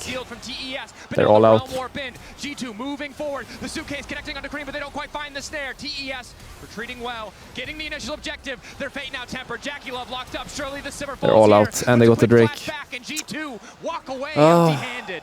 Anti-synergy there. Lebrov ultimate actually hits the stasis onto Jackie just as Broken Blade got a taunt onto him. So then it times out, and as soon as they get out of the ultimate, he can flash away. So G2 are unable to catch anyone on the way out. You can see that G2 is so hesitant to force that engage. Now Hong may have found a nice angle onto Caps. Caps, no realm warp, and they know it. Kanavi here as well, the Profane Hydra, a lot of potential burst damage, move in, reset on the blade, Terra shape, grasp to try and finish it, the Ishtal's edge, knocking down Caps. And just like that, Top Esports have eliminated the goal difference. All of that advantage that G2 had managed to build disappears as 369 with a 1.4k goal lead over Broken Blade. Hans Summer still with his advantage, but JackeyLove not looking as weak as he did in the early game as Kanavi and Cream are making magic happen on the Rift. Yeah, I mean, TS, they wipe out the gold lead. They also put a stop to the Dragon stacking, stealing that one. And putting themselves into a very comfortable position to now be able to pull off this big wombo combo of a team comp that they do have for themselves, especially with 369 having such a gold lead here from the early stages. The Rumble Ultimate, since you're going to have Alistar, Yone, and Kiana setting up this Rumble Ultimate as solo AP, 369 is going to burn. And 369 building for the team with the Cursed Orb, getting that healing reduction so that Skumon can't be this massive threat. Again, so much physical damage. 369 to be one source of magic damage. He knows how important it is to stop Skumon from running amok, even if the initial dive looks promising for TES. Yeah, I mean, even though Jackie's super far behind, they've got a Blade of the Ruin King Yone and a Leandri's Rumble to be able to roast through the Mundo here. Skumon did go very heavily into armor, both the crit reduction as well as the tabbies, and getting the minus damage on auto attacks. So 369 still gonna kind of burn right through him. Difficult position for G2 now. You have to feel that the ease of execution favors Top Esports. Hans Summer really needs to be on his A game, cannot afford to get caught again. You highlighted it already, but JackeyLove from being zoned away for so many of the early levels to now comfortably catching waves and farming in the mid lane. Definitely not what G2 were planning for as Kanavi caught out for a moment. Ulti keeps him safe, connects onto 2! G2 thought they had the angle, but TES turn it right back. Hong going through the wall, looking for the setup. Initial binding going down, Redemption coming in to heal up G2. What is this Alistar doing? To cover both teams. Fist fighting for control. Ulti in from Cream goes completely wide. He's forced to snap back, but the root is still there. G2 holding on. Kanavi what is Alistar doing? We can't lose to this. Should have been the bot lane of G2 dead Please don't lose to this Alistar. Please. He's fucking trolling all game. Just barely getting them to safety. Hung, he steps a little too far, and it ends up costing him. But my goodness, Kanavi continues to be terrifying. I think this is the second time where Hung really wanted to kill Lebrov and went for a kill, support versus support, but ends up giving over one. And G2 take the opportunity to start up the Otacon. I mean, they've got they don't know, earlier route over here, but they do have TP on Rumble. For G2, TES, it might have to but be they don't know, by the way. They're late. With rock element, they will know now, but it's late. Waiting on that cooldown for the I think they have to give this actually. Nice call. 4K. This was. Does he want to risk the 50-50? What? Yes, but Skewmon he flashed in to try to steep. Secures the Otacon for G2. What? That's huge. That's flash off of Kanavi as well. No flash on the even if he gets that, is that worth it? Went in with grass, hoping that the invisibility is going to buy him flash for this? Is this worth? Timing for himself. Getting the kill, getting the Otacon, and getting that flash, all critical wins for G2. An ambitious play comes through from Kanavi. It ends up falling short, but G2 find themselves with an advantage once again. Game 1 was top esports. Nice call on the Otacon, to be fair. From start to finish. Game 2, G2 get out. They didn't know until it was like really 6K. Nice lead, but top esports are punishing these So that was nice. mistakes from G2, finding picks where they can. Now, though, it feels like with the Otacon gone, we're kind of in this neutral mid-game where it'll ultimately come down. Even though there's a lot of things I disagree with this game, it's at least it's better than the last game, at least. And I think particularly the objectives have felt much better this game. Goodness, will this solution be scary? What is the cut out for a brief moment, but it looks like he's turned it back onto Lebrov. Thought the portal would keep him What are we safe, but it did doing? not. Mundo passive removed, won't be able to pick up the canister, means Skewmon is vulnerable. Heart Zapper there, forced to use the maximum dosage, starting to heal out. The taunt still connects onto Cream, but an excellent equalizer to zone away Han Sama. Healing reduction does mitigate some of it. It's about half HP. TES now retreating. They've burned so many ultimates. Keep your eye on the Fate's Healed. Cream on the flank, but he's not going to be able to get much done. His Caps is already looking to take things over, but the ulti still hits! Cream in the clutch, trading 1-for-1. Please, Caps. Please, kill them all. He can't. Standing members of TES. But Bard is coming back, I guess. Incredible triangulation of the engage from Cream onto I don't think they can do it. Taking him out. Caps is the fearsome. I don't think they can do it. Still left alive, but with the okay, teleport, TES will force them off the objective. Inbound with the tempered what is the Bard doing? Like TES will tie up the what is everyone doing? There's so many things I disagree with. What are we doing? TES getting what they came for, securing their second ocean drain. At least the objectives are a little bit better. Winnable. Winnable game. G2, they need to be so much more aware of top esports' position on the map. Caps, he's setting up a bit of a trap here. Looking to see if he can catch out Kanavi, but remember that play started with Lebrov just dying ahead of the Dragon fight. He's sitting with Skewmon thinking that he's safe enough to get this vision control, but after he gets caught, it then just becomes a guaranteed numbers advantage. It did cost Kanavi his ultimate, which almost 4v5 this, by the way. Like, Caps almost smurfed this. Look at Caps' fight. So he's gonna root the Rumble here in the beginning, and then he's gonna flash in with EQ. Roots, almost kills the Rumble, and now he's gonna flash forward here, right now, flash forward. 3-man Q.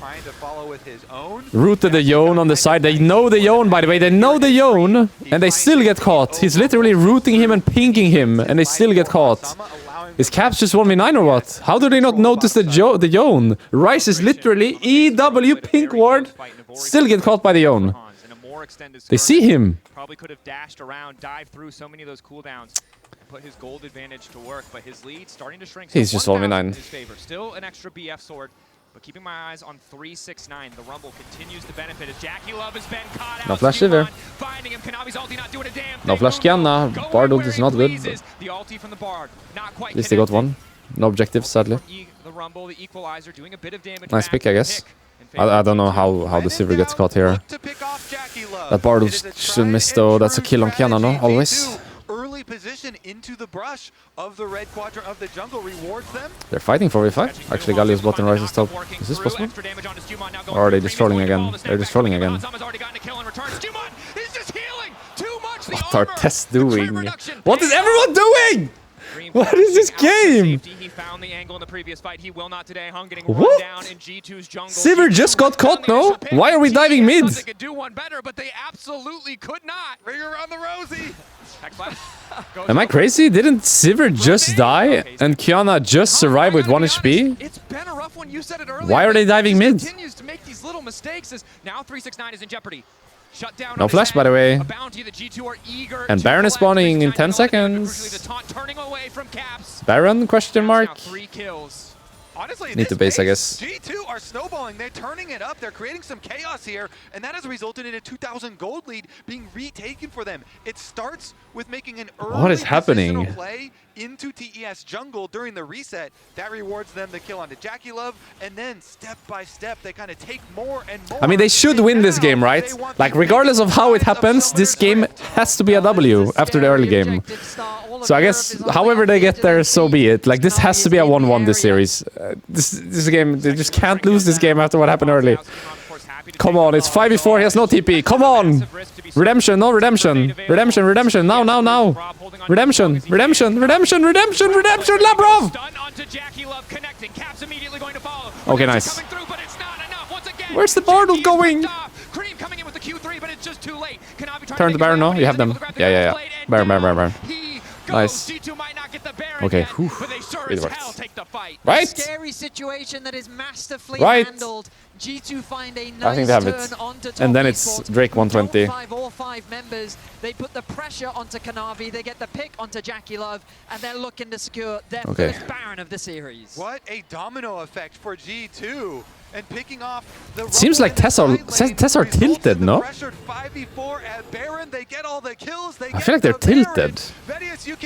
Nice Bard Q, actually. On the Sivir. Onto Jackie Love. He steps up a little too far. Caps locks him This down. is 4v5, yeah. Summer's positioning. He's so aware of the Completely threat of 4v5. Kanavi. Rumble is not He's here. already fallen prey to Cream once before. He doesn't want to allow it this time round. Labrov, his ultimate wasn't the best, but his Q's made up for it. Yeah, I feel like Tes And are they allowed tilted when they G2 to chase play down their this opposition. game. And now they're looking to equalize this series if they can use this Baron to close things out. A lot of stoic faces in the G2 coach room. One not so stoic face in Ramaz. G2, 5,000 Sadly, this Drake is not sold, but soul point is nice. Baron, yeah. Scaling is not bad, I guess. Ryze and Mundo. And Lucian being 3,000 gold up. Across multiple skirmishes and now looking to leverage the most they I can would from this do the Baron. Drake on spawn, by the way, just to get the soul they're so faster. tanky at the moment, you know, Ryze scaling up very nicely, Mundo scaling up very nicely. Yeah, Mundo Ryze And scaling they have really the good this coverage game. Of these counter-engaged champions we talked about with Galio and the Bard here ready for them. And Lucian scales because he's ahead of the curve, Play 2 lanes I would say. very easily with a lot of extra disengage and coverage. Otherwise, I would favor themselves. Sivir normally, That but he's a allows full for item really ahead, so. impressive use of a Baron buff that guarantees towers will be destroyed, gold will be accrued for G2. Should do the Drake, no? To speed up the soul? Or am I crazy? Isn't it more value to get the Drake faster than pushing? Like, even if you get these towers, isn't it better to do the Drake and then go do the towers? I don't understand this logic, unless you're ending. Like, unless you're ending right now, I don't understand this logic. Largely unfazed by that poke, but They should be doing Drake. haven't quite given up just yet. The game No? is not over. Dragon is alive. Waiting in the darkness, Q3 from Cream connecting nicely. Redemption to heal Drake? him back up, 350 additional HP to hold the line here. Soul? G2 knocking down the tier 2s, but No? haven't broken the base quite yet. Maybe hoping to catch TES. Like, I understand you can get it on the way out, but you want the next Drake to spawn faster, you know? Have those empowered minions. He's going to clear out this wave, but that mid tower is soon to fall as G2 continue their siege on the bot side of the map. Are we ending here, or why we're playing like this? I don't The understand. equalizer to clear this wave, knowing there's only one more coming in mid, one more coming in bot before the Baron will fade away. Skewmon chunked out. Nice portal. Nice magical journey to usher G2 into the mid lane, out-rotating TES for a brief moment. Does mean Mid enable at least. inhibitors should fall. TES, I think, need to give this one up. Cannot afford to force a fight, especially with the Kiana at this angle. No big walls to play around. So hard for TES to get Portal that again, nice. Yeah, honestly, I think TS just have to play damage control. G2 are keeping up the pressure. I would though. redemption here. Hard. No, no, no. Rotating Redemption, everybody redemption, over redemption, the redemption. bottom No, no, side. no. They're Minions gonna as well. get this tower Redemption, as well. redemption. Tower flashing from Hong, looking for the 3-man immediate fall, but he's Redemption! Broken blade. Creep cannot find the ulti, but Skewmon sure as hell can't find the Redemption! backline. G2 moving Why are we not using redemption? In the meantime, the healing now going in. It's a jungler down, but Hansama is Okay, dead 2 as for well. 1 anyway. Love and 369. Needing now to hold the line. 369 moving through. Jackie Love in the mid lane. TES a bit over-eager on the force there. G2 happy to punish as Cream manages to find the knockup. Continuing to poke at G2. And in the end, it'll only be the second inhibitor as G2 set their sights on their third dragon. I mean, credit to Kanavi. The fact that he's able to continuously find these kills onto Hansama speaks to how good he is on this champion. But the gold gap, I feel, is just too big right now. Flashes came through from G2 to disengage from that scenario. Should they get the Drake on the way out? I would have liked the Drake earlier to speed up the process. Inhibitor, they'll put themselves onto solve point, and they'll hold on to the lead for now. Yeah, TES, they don't have damage to kill Mundo at the moment. They either need more damage out of Jackie or they need some more damage from Cream. Here's another look at the engage. They only basically got Broken Blade, and Broken Blade still escaped and came back for the re-engage on top of Mundo. That being said, Kanavi's still able to find his target, killing the Lucian at the very least, and ensuring that TS at least don't lose their Nexus right now. But still, it's such a power play for G2, you know, for the mid stage of this game. They can look forward to that Baron that's even before the Dragon Soul. The best news out of that play from Top Esports is Han got 3 flashes instantly. Hans, Labrov, and Broken Blade all taken off the board. Caps also used his flash, chasing down 369 in the base, which means that Top Esports, if they can find another pick, maybe they can still salvage some of this game. And they do now have the Infinity Edge for Cream, so the Yone is going to be more threatening. Jackie, of course, because he's been put so far behind, needs a lot more time to be able to really catch back up. And so Not sure if we can end here. We might have to play for the Baron. I don't think it's possible, no? Sivir will just wave clear. I think they have to play for Baron in 1 minute. Shouldn't be possible. Don't really have the threat to full commit here. They have the Bard ultimate. They could use it if they want to try and force a dive, but G2's engage isn't the quickest. They are quite reliant on Skewmon just running at his opposition. Maybe Caps landing a root. Good damage comes down onto Skewmon. Another wave here. Cream finally going to reset, ready to engage in the fight. 2-man ulti coming in from Kanavi, and Labrov is on the way out. What is this Alistar doing? He doesn't even ult. The Alistar doesn't even ult. He just dies. It's game, by the way. Make it out of this one. The Or keeps does him he live? standing, though, crucially. Cream failed. Hansama's got the movement, manages to make it out of the way with the relentless pursuit, and now Caps Rumble, no flash. down the remaining members of TES. G2 Nice. And the Galio lives. in this game too. And Could TP back here with Galio, yeah. I think they end here. G2 bounce back in a masterful way. They stick to their comfort. Yeah. Kanavi, decent start to the fight, but it's just not enough. You said it, Betty. Nice. Yeah, they should have won this game, so it's nice that they actually managed to do it. From what happened early, this game was illegal to lose. So even though that did not end up being the difference, like they won the game for other reasons than early game.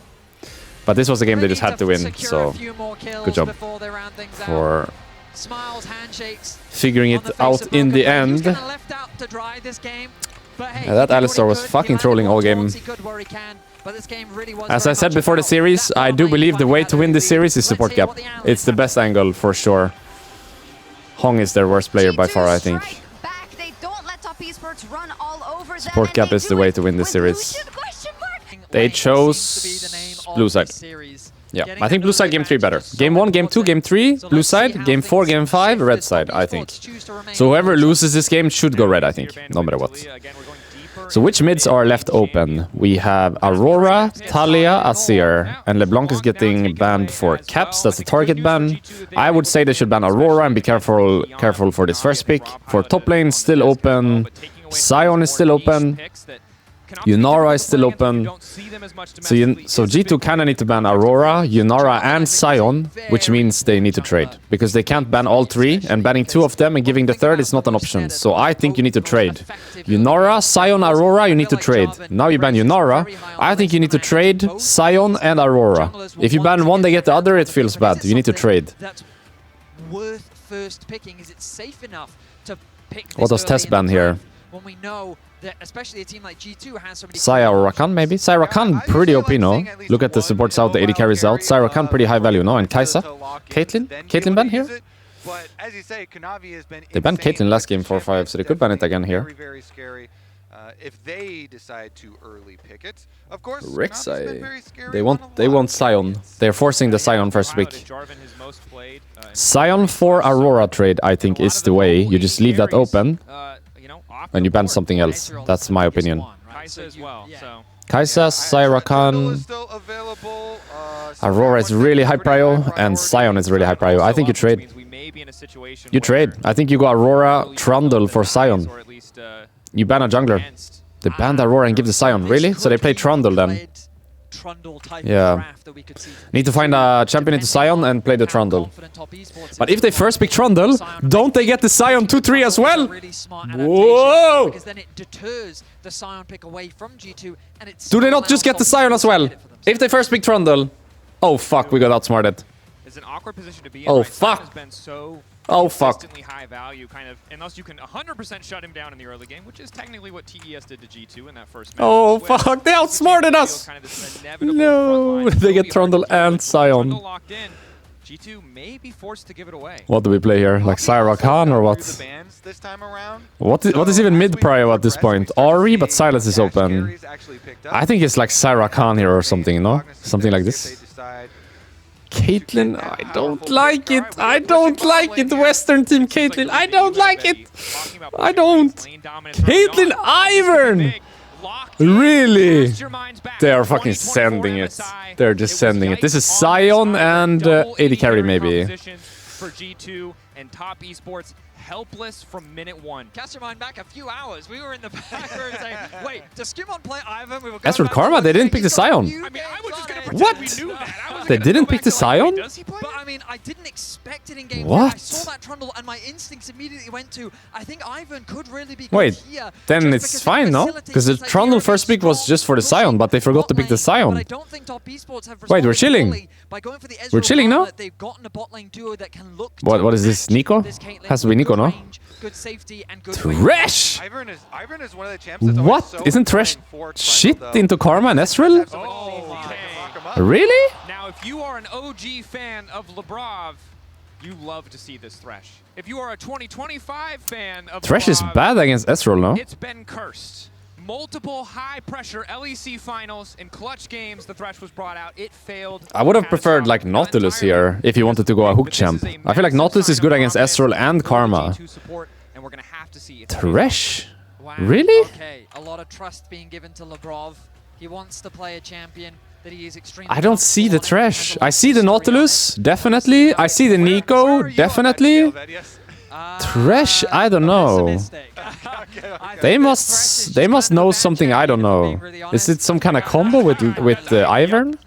Ivern Q into Thresh Q like this? The problem for G2 right Is now it something the like this? lack of lockdown, I feel like, that they Must be need some kind of for a combo, champion no? like Ezreal. They must know And something I don't Nautilus, know. I think that they just want to try and stack up the range. Should They ban the wanna make it Sion, as right? Yeah, they difficult banned the as possible. Sion. But I'm G2 so just surprised they didn't take The Sion. question is what direction For example, they go. could have done like Giving Karma, Sion, and they have Jhin, Ezreal, and Ashe, you know, as AD carry.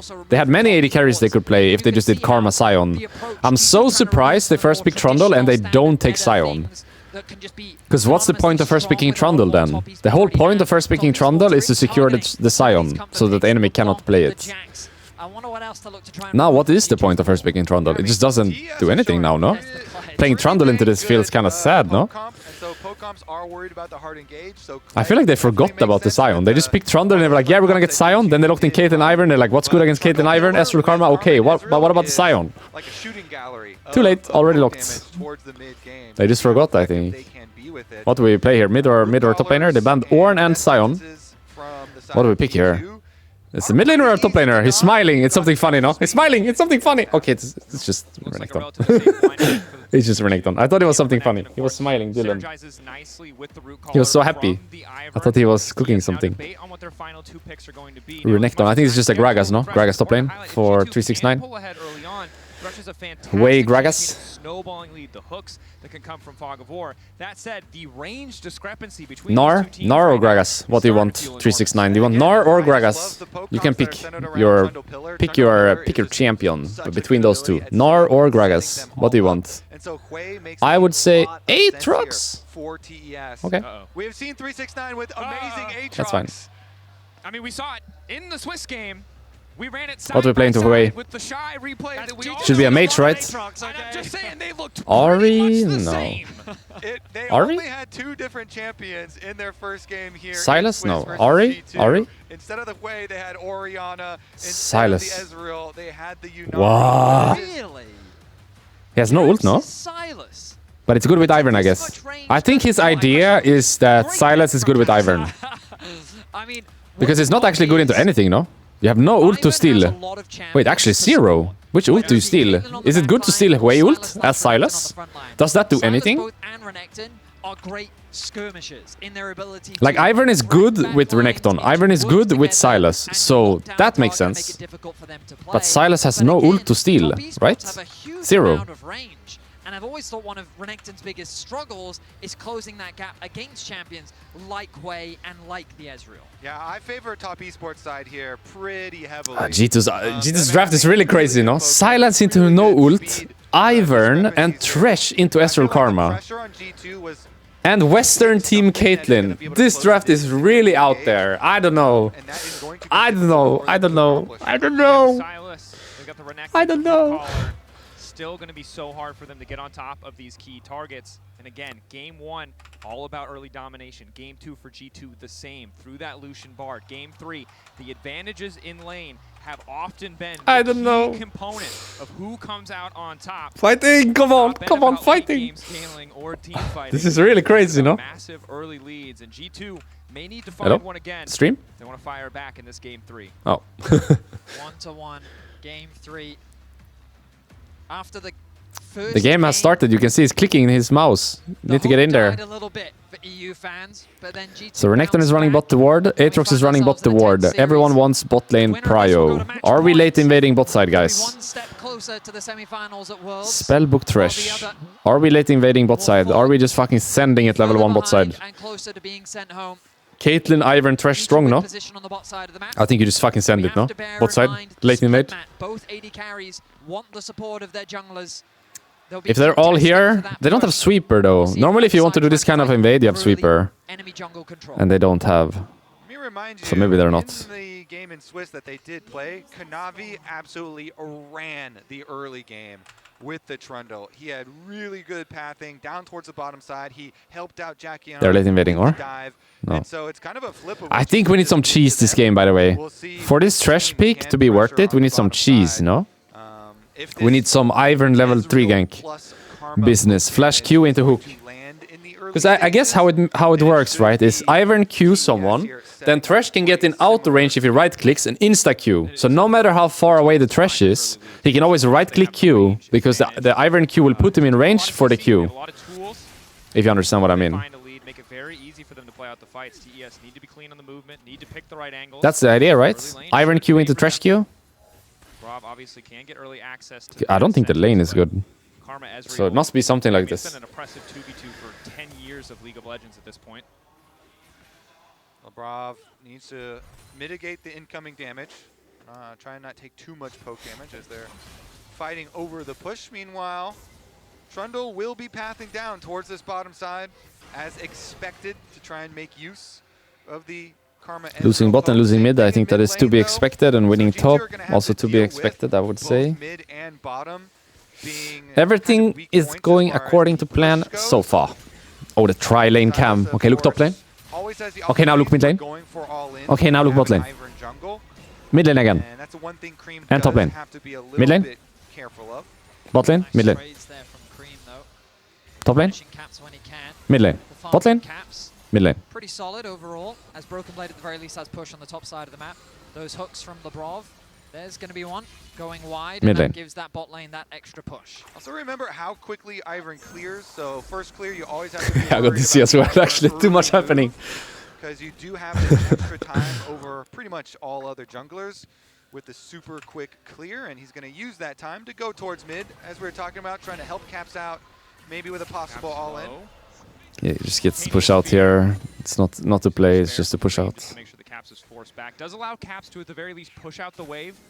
Get a moment for himself, but Kanavi now looking to punish. Can't fight this, no Silas is one. Run, run. Still moving in. Root Caller going to hit. Oh, this is gonna root him actually. QW. What? Who doesn't quite quite connected. G2 are able to walk away. That's how it works? A little bit on the edge there because Trundle can do so much work in those early skirmishes. Wait, you can't dodge Hui EW when it's targeted to you? What? I thought it was gonna follow you no matter what, and it could only get blocked. I didn't think you could outrun it. Wait, so you can flash the EW? No What? more sustain left for him for the Thresh. And that's the one that's going to be in pain. I had no idea you could dodge this spell. I thought once it targets you, unless there's like a minion in between or whatever, that you get rooted no matter what. Oh, connecting, forcing a cleanse out. I've never seen that, I think. That trap combo is scary. Yep, it has a range. What? Avoid as much damage as possible. So Sylas can walk in the EW, and when he gets targeted, just E out. Is he dead here, or does he just heal all of it? He has Q3 as well. He might be fine now. We heal. Oh, last out, so nice. Just about having the damage. Nice gank. Is this the way to win this series? Just play random champs jungle? Play Mundo, they have zero idea how to play against Mundo jungle. Play Ivern, they have zero idea how to play against Ivern jungle. What's next? We need more random champs that they don't know how to play against. It reminds me about that, like, someone tried to TP out of Nuno E, no? Was that Worlds? FlyQuest? That was Doran, no? Wasn't it? FlyQuest versus Genji? Actually? Flash comes in, of course. Maybe this is the way. Just play as many random champs as possible so they don't know how to play. I see it. But Broken Blade on this Renekton now in a great position. We know that when this champion gets a So that's why we're playing Thresh and Ivern, huh? Difficult for his lane I see. to reclaim control over the wave. I need more of these. More random picks. Maybe it's time for Heimerdinger support next game. Yeah, Labrov is good Heimerdinger. Frontline ahead, having the empowerment of Ivern, then they can really bully this TES squad. Something they have to be very careful of. Again, they get the resets right back out. You get the early Dark Seal plus your Lucidity boots here. So Skewmond definitely set up. Can't do Drake now with Ivern, no matter what. He needs 6 to do the Drake. Clear out the vision through river. But Trundle can do it relatively easily, so... he's dead. Lantern, Lantern, please! Flash Lantern! It's fine, actually. Doesn't even have to flash. Nice, nice. Nice, nice, nice.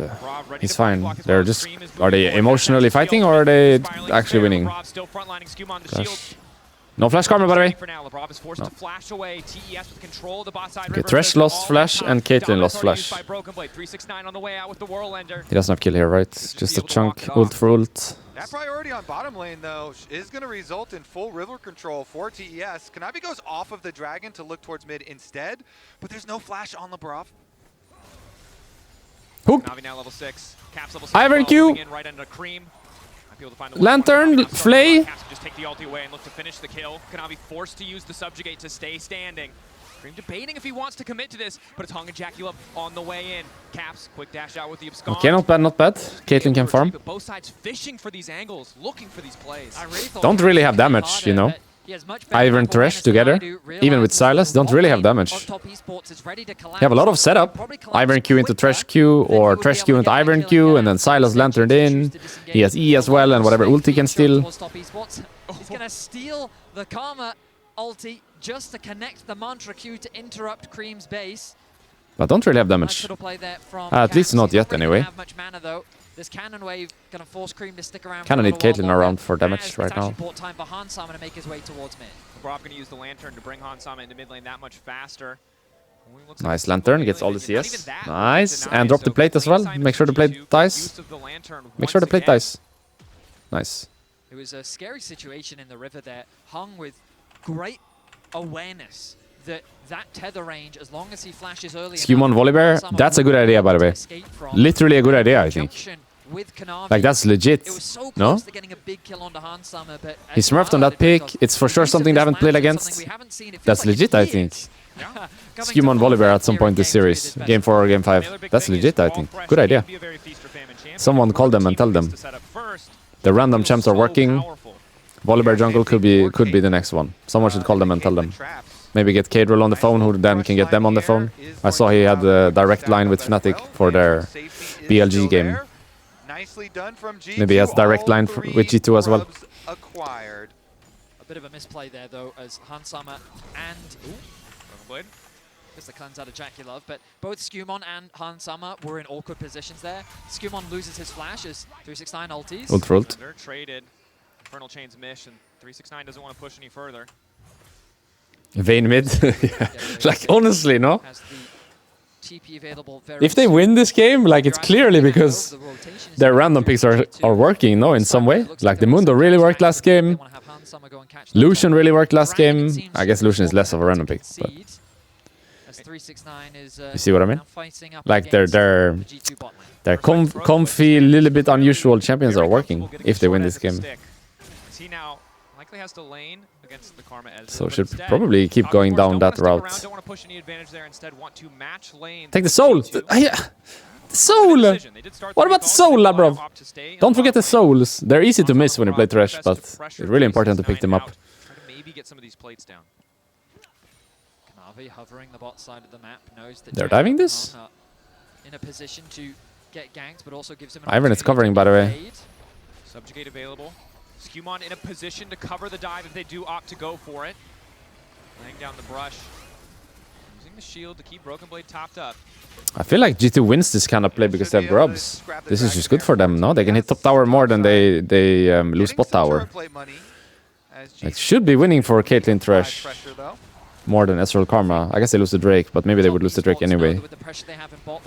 But having 3 grubs makes it so you can just take this plate, no? Like 1 plate each wave, easily. It's 1 plate each wave, easily. Just hit the tower. Tower. Hit. Auto. Coming through the top lane, trying to thin out that wave, also threaten. Like, Loki gonna get top tower soon if they don't come. Okay, they're coming. They're coming. Everybody run. Get the fuck out of there. I think base now, no?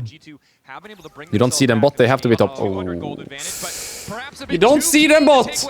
They're coming top! Lantern! He can't pick it. He can't pick it. He can't pick it up! And Ezreal got it. And he got a blue as well. They're not showing the bot lane, guys! Where can they be?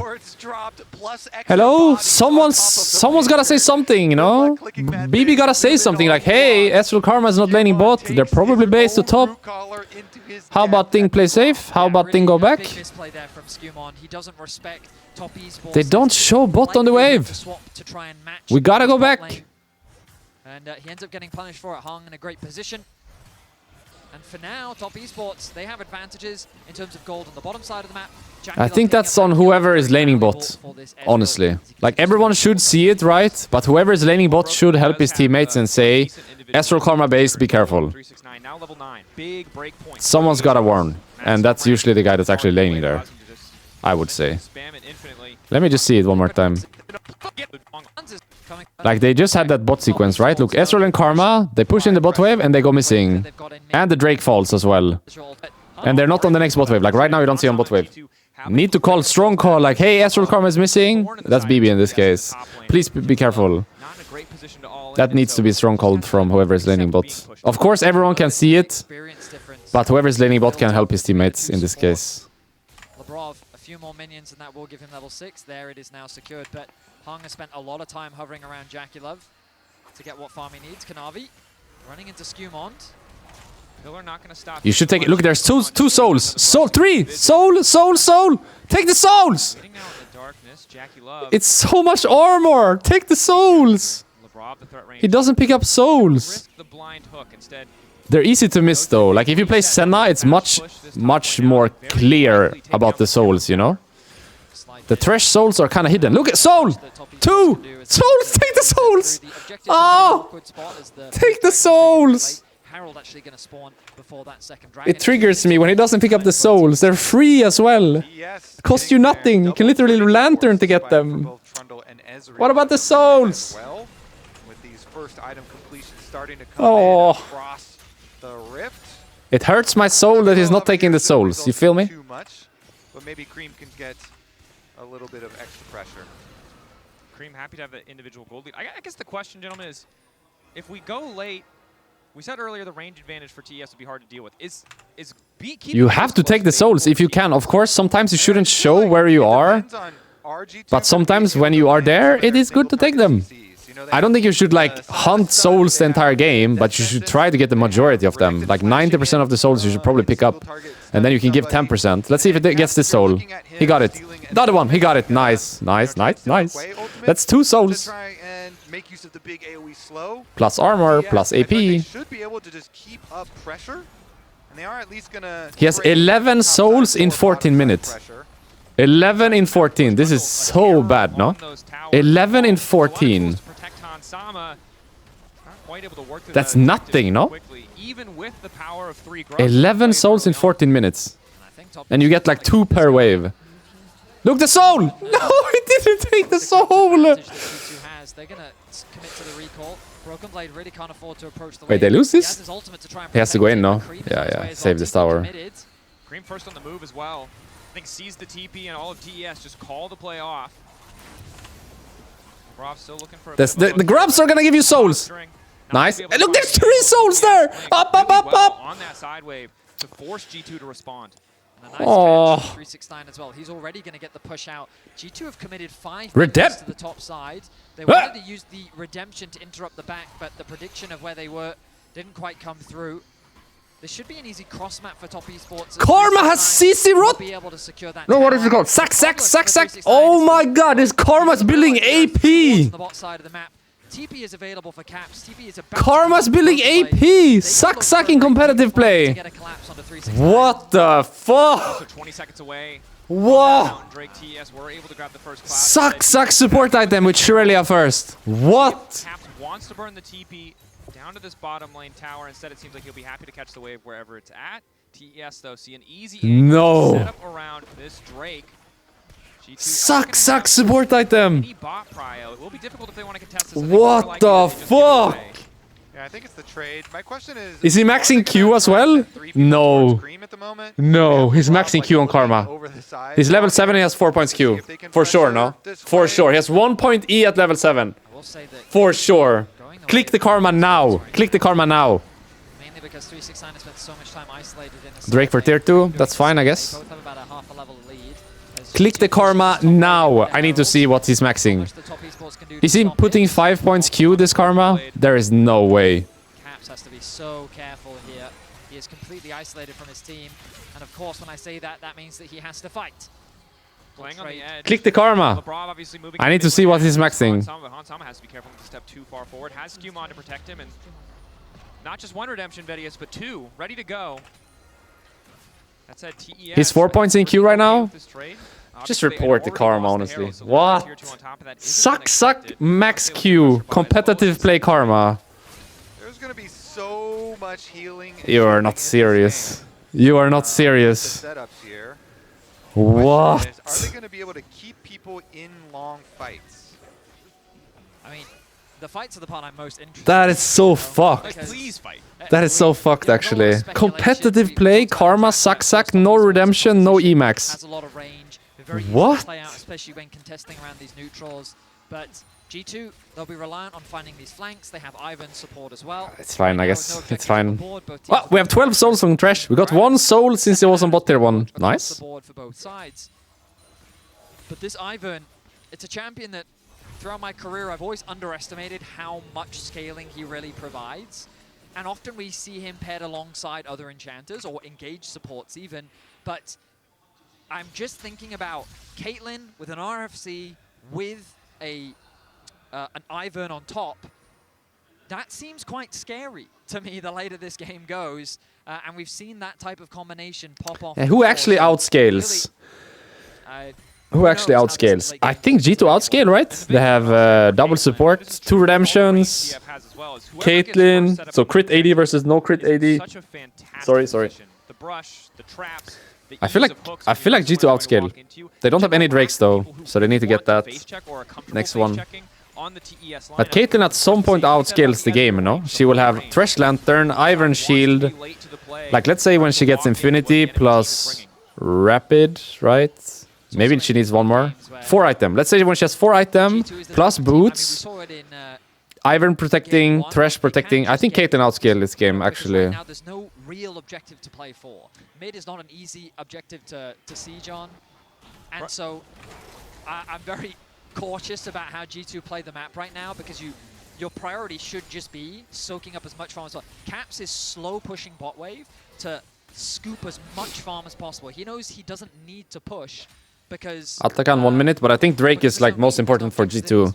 Because if you are in the same mindset that I am, Caitlyn outscales this game, you are outscaling this game.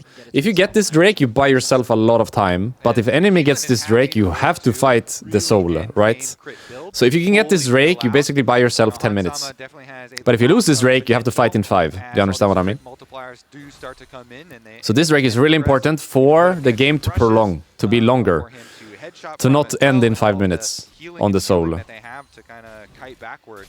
want to give the Atakan though, because there's like a 40, what is it, 45 second window, something like that, between Drake spawning and Atakan spawning. So I don't want to give the Atakan for Drake positioning either. Kind of need to be up there. Like all the vision Labrov is putting right now is bot side, but need to get up there, no? They could do Atakan on spawn. So vision bot side, walk top side makes sense, or vision top side, walk bot side makes sense. But just need to see both sides, right? Need to make sure they don't give the Atakan here. Get up there right now. With his flash unavailable, could be the target of an unsuspecting pick. And now he has to be so much caution on a side lane. That vision control on the bot side of the map very much in favor of G2, but the opposite is true for top esports on the top side. Yeah, don't give the Atakan here. And play the Drake, I think. Most important. And that's giving Cream the safety to push out that top wave as well. I think trading here not the best. Like really need to defend this Atakan before anything else. Heading up towards the top side, providing more information and vision. Kanavi just going to start this one off. They still have no vision control here through the tri-brush. There we go. They need to go from top. They don't know. Fast. Lantern to Caitlyn. Lantern. He's gonna walk into it. Oh no, he's gonna be chunked. Oh fuck. It's 9k, they still don't know, by the way. Caitlyn is basing, they don't know! Now they suspect. He based! 369 might not have flash, might not he have based! ulti, but it's gone. back the team up on the objective. Go to Drake then! Drake! Stop! If you're not contesting, go to Drake! It's just gonna be too slow. This is for sure just TES objective. It's so late. Go to Drake! Their own composition, that they had enough control on top side to go for it, not waiting. And now we lose Drake too. Happy with just that tri-brush. Yeah, I mean, now we lose Drake as well. What the fuck? Suffocate the vision from G2, have full control over the river, and then they use the mantra E to speed through the river, head straight towards the dragon. G2 is just please go. Don't give this, no matter what. Please go inside. In no position to respond. Please fight. Please don't give this. Something, anything. This could be the fight. Broken Blade's going back to buy. Oh, it's not possible. It's is good from 369. Lantern gonna pull him back. Oh, reset! Hey! Drake reset! Drake reset, by the way. TS pull away from the Drake, but Kanavi wants to fish. But still not possible, or he can TP back, I guess. Hook connecting on the Hung, but Labrov stuns himself to throw it down, and it's a severing bolt from the skies to knock him down. Caps will fall as well as Jackula fearlessly shifts forward. The Jackula engage.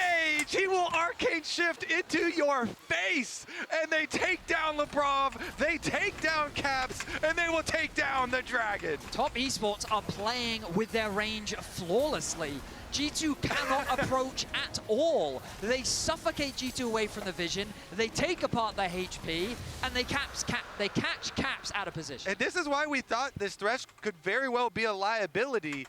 You can just arcane shift right on top of it as long as you have confidence to dodge the hook shot. But it started out with it is so fucked that we give Atakan and we're second to Drake. So they know we give the Atakan and we're not first to Drake. So what are we doing? Give Atakan be first on Drake, it's okay. Fight Atakan, also okay. Give Atakan second on Drake, not okay. How did this happen? How does this happen? How can this happen? They have to be on the objective first. They need to be the ones forcing their opposition into them, controlling that space. But they haven't been able to do that this game. As top esports, why didn't they just give the Atakan then? If Caitlyn really wants to base, you give the Atakan, you go to Drake. No? At least. Okay, the Trundle got caught. But we can't do anything off of it. It's just a free, like, it's just an empty kill. It doesn't matter. They still have soul point. They still have Atakan. But honestly, yeah, whenever you're in doubt, go into the enemy jungle and look for a pick. They do find at least one here. Some money back getting Kanavi, but it's a little bit late. Also able to grab the flash, using the daisy Try no. to siege the tower here, but They're two. more threat onto Cream. Try no. They're two. Or Daisy gives them a few more autos, but at least who? can afford to stick around. So the tower Why don't they try? They could even Sylas TP. They knew Ezreal Karma. No, wait, let me check. Doesn't the Sylas spot them? Look, Sylas spots Karma, no? Why are they not diving? Why are they not tipping with Sylas? They're 2v5. Why are they not diving them? Am I crazy? 4, 2, Trundle dead, Ezreal Karma, Sylas can TP. Threat onto Cream, pretty effortless. No? And now it's eyes on G2 because they can't. If anyone gets caught on a side lane, They didn't even get to tier 2. But the scary part is, TES have so much control over the mid lane in this pit that they might not even need to push that far. Caps is on the long Flank. Go, go, go, go, go, go. That's a bad one. Get in there. Subjugate gonna keep him healthy for a damn long time, but hasn't used it quite yet. Redemption going in to heal him up as well. Extra Why did we go? He has no flash or Karma. G2 bully their way into the river. Was that not a free kill or what? Caitlyn ult something? They will No? get a bit of vision for themselves. Caps is going to go back. Was that to not a top free lane to kill? Push out that wave. Broken Blade is even rotated up. He doesn't have his TP available, so he's wary of a fight breaking out. Caps is still fishing though as he clears out that ward. G2, they're just kind of looking Nice for flank, right but now. Of course, didn't really that mean mid anything, wave I is such guess. a difficult one to siege. I'd be shocked if they just started off the Baron. But Broken Blade now going to go back to bot wave. G2 have to retreat because he does not have that TP available. Soul in 2 minutes. Have to fight. Does get the ulti out of Kanavi. I think having position is everything, by the way. Up soon, so Like, literally need to drop spell advantage for the side of everything to be on the Drake. If you're there first and they have to enter, like let's say G2 is inside the Drake space, right? They're inside the river first with wards. If enemy try to enter, Hook, Ivern Q, Caitlyn traps, probably free, right? This sounds good. But opposite, if Tes is first, Ezreal is poking you, Hey, Hui, EW, Trundle Pillar, Karma Q. I think maybe being first here, literally deciding everything. 120. But what about the Baron? Because Tes can trade, you know? Tes can say, no, we don't want the Drake. We take Baron. G2 cannot make this play. G2 have to take the Drake. Look, they're here already. But what if they go Baron? What if they go Baron? What do we do? And against an Ocean Soul, this might be a bit of a nightmare for G2. Again, you're already outranged, and now when they hit you with something, they try to be first on Drake, but care for the Baron, okay? You need to... I mean, I'm personally Hello. very Hello. about a Hui level 16. What about the space? You get the Contest the extra range in space. that ultimate for Cream, and the team fights are just so hard to Don't play, give them this space, please. It will be so hard to enter. Stand your ground, stand your ground, stand your ground. Stand your ground, no? Going a little bit wide, but now he's just completely isolated himself. They're flashing in. Broken Blade ready to come over the wall immediately into the back line, but Jackie Love is still standing for now, This was untouched. Broken Blade trying to move forward, but 369 perfectly interrupts. Jackie Love shift back over Maybe. the wall, now able to free fire, but Hansam is firing back just as well. Trap down, Redemption coming in. The Kayla needs to make the difference, but No. it's 369 into the back line with the triple.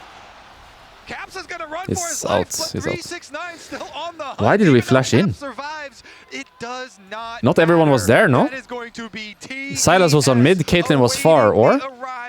This flash in was not possible, or? It does not matter the year. Like, I see what he's going for, but I think the timing was not right. I think the timing was not right. I think he flashed in too early. No one is there. Massively in this team fight. A triple kill secured, a soul. I see what he's going for, but I don't think it was possible at this timing. He needed to play it slower, or for others to be there earlier. I think others should be there earlier because it's soul for enemy team, so everything is decided there. As you could see, now they get soul and Baron, and the game is over anyway. So I think people need to be there earlier, and they need to stay on their ground. Actually, can he steal this? Please. You need to steal this. You have Lantern. Actually, you already used Lantern. But you can go in with Q and then Lantern out. Lantern's gonna be up again. Oh no, we're dead. There's no steal. Yeah, it's just game. Show me the Drake again, Drake situation again. Because I think they have to stand their ground, and I think people need to be there earlier, and then maybe he can flash in like this. Need Lantern. Lantern or die. Lantern? No? Top Esports deny the Nice game. steal from G2. Top Esports is hunting for more kills, and Top Esports is looking to go match point in this best of 5. Lantern there, but You don't get out of this. Jackie will not let you out of this. Finally going in, but that's not a 1v1 you want. Jackie Love in melee range. Yeah. Fist fight in the silence. They end here. Let's watch the Drake again when the Nexus is dead.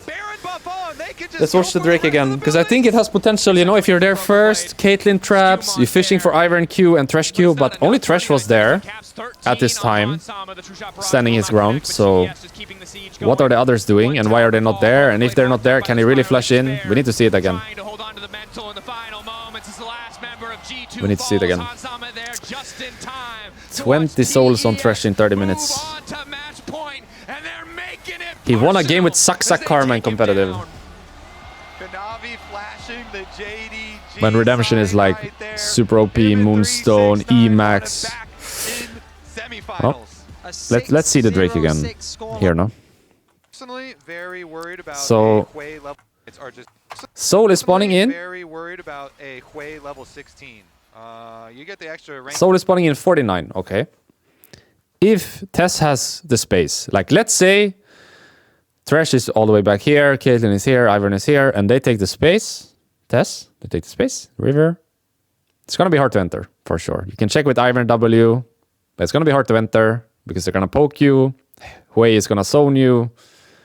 So in my mind, space is everything. If we can be here first, put the traps down, fish for Ivern Q and Thresh Q. For example, them already being here is an issue. So I kind of want to go back more. Why are we not inside? What are we doing? Because it looked like to me, I remember I even said when we were watching, oh, they're here already. That's great. You see, they're here. They have the space. So what do? We leave? To do what? Why don't we stay inside? This might be a bit of a nightmare. We go to Wolves with Ivern. Why are they not inside? Now we go to Gromp with Ivern. And enemy just walks in. Enemy just walks in. We're not defending the space at all. And now Labrov wants to defend this space. They actually know him, by the way. They see him enter this. Because they're standing here. He doesn't know. So Labrov right now probably thinks he's unspoted. Actually, Aatrox sees him and he sees Aatrox. He knows he's being spotted walking into this. They know he's in there and he knows they know he's in there. He's alone. Silas is on mid. Everybody except for Hansama, because the rest of G2 are going to be clumping. Ivern is going for blue. Caitlyn is right here. Missed the hook. And then we flash in. Renekton is too far. Silas is too far. We don't have Q on Thresh because we used it right before we flashed in. I think if everyone's here, like let's say Silas, instead of doing mid-wave, right now runs right. You know? Right, and he's here. And Renekton... I mean, the Renekton did fine, no? Actually, he went a bit deep. He could have went sooner. But I think the Renekton did fine. I feel like Silas needs to be here. Caps needs to be here. He can't do mid-wave here. Because let's say Labrov doesn't flash in, right? He flashes out or he just walks out and they take the space. It's gonna be hard to re-enter. So in my mind, mid-wave not important in this case. Mid-wave is really whatever. If they push mid tier 2, also really whatever. The space is more important. So I think Caps is doing a mistake by doing mid-wave here. He should be with his team, 100%. I like the Renekton flank. I think bot wave into Renekton... Renekton doing bot wave into flank is not a bad idea. But I think Silas needs to be with the 3-man. Silas needs to be here right now. And if they push mid, so be it. For everybody except for Hansama. That or he needs to TP, I guess. Like the second the fight starts. He needs to TP now, you know? But he can get cancelled right now by Aatrox. So I don't think the Silas positioning is good. Like Silas being here is not good. Because he can't TP to join. He can't walk to join. And if they lose the space, they lose the fight. So they need to fight here. I don't think he should queue. If he wants to flash in with Thresh, which is fair, you know, like flash in, Renekton flank and Silas being here. It's an okay plan, but then you need to have Q up, right? Because he flashes in with E and ult, and then he dies. He doesn't have Q on Thresh. He just dies. He gets a Q in the end here before he dies, actually, on Karma. But he queued before, you know? I think if you want to flash in, you just don't queue, right? You just flay ult this guy, and then you flash queue or whatever. But imagine if Sylas was here from the beginning. It's possible, or? Like this Renekton flank, not bad. Sylas being here from the beginning. Let's say Sylas was standing right here, where I have my mouse, here. It's possible, no? But he's just too late with Sylas. Like the fight is already low-key over when Sylas arrived. Look at Sylas. He arrives now. Now Sylas is in the fight. Thresh is already dead. Renekton is already dead. So by the time Sylas arrived, the fight is over, you know? It's already decided. So I think if you want to make this play, which I think you should, because it's soul for enemy, and if you don't defend this space, you're going to lose soul anyway, Sylas needs to be here. Much earlier.